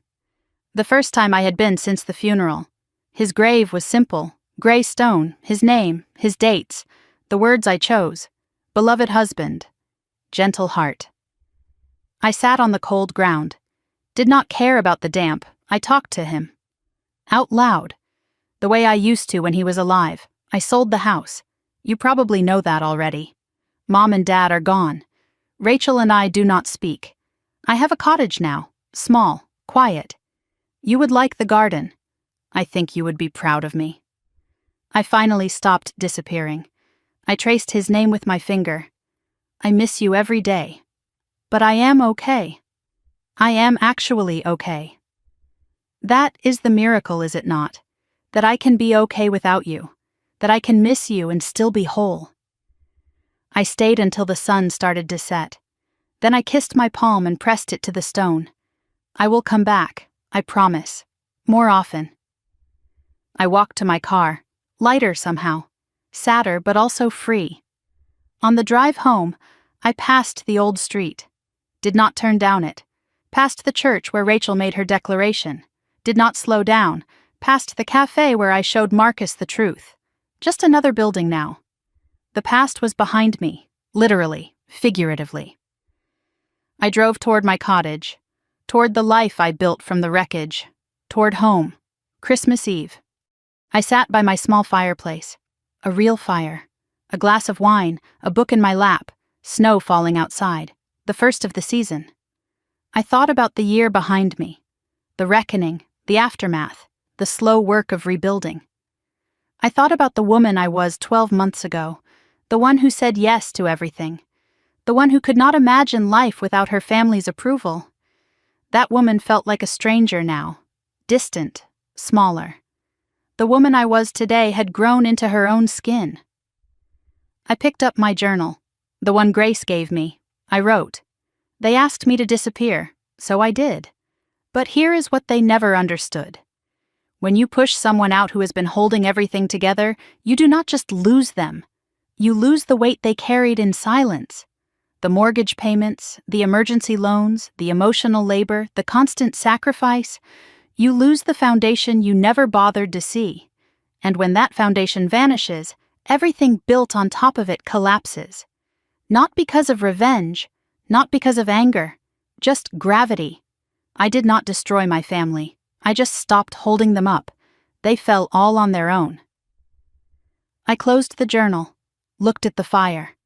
For the first time in my life, I felt completely at peace with who I was. Not happy. That was too simple. Not healed. That was too complete. Just at peace. Present. Whole. The woman in the mirror was finally someone I recognized. New Year's Day. I woke early, made coffee, watched the sunrise through my kitchen window. 1 year ago today, I was standing in my living room being told to disappear. Now I stood in my own kitchen, in my own home, living my own life. The journey from there to here cost me everything I thought I wanted. It gave me everything I actually needed. I bundled up, walked into the backyard. The garden was sleeping now, brown and bare. But beneath the soil, bulbs were waiting. Seeds were dreaming. In spring there would be tulips, lavender, the roses I planted last month. I was learning to trust what I could not see, to believe in growth that happens underground. That is what healing looks like, I realized. Not a dramatic resurrection, just quiet work in dark places. Faith that something beautiful will emerge. I stood in the center of my garden. Cold air, pale sun, breath misting in the morning light. They asked me to disappear. And I did. But not the way they expected. I disappeared from their version of me. The helper, the fixer, the one who never said no. I disappeared from a life that was slowly erasing me. And in that disappearing, I finally found myself. Not the woman they wanted me to be. The woman I was all along, strong, quiet, capable of walking away. It took me 35 years to learn the hardest lesson. Sometimes the most powerful thing you can do is leave. Sometimes the greatest gift you can give yourself is permission to stop giving. I am not the woman I was a year ago. I am not the daughter they wanted. I am not the sister Rachel expected. I am just Olivia. Finally, at last, only. And that is more than enough.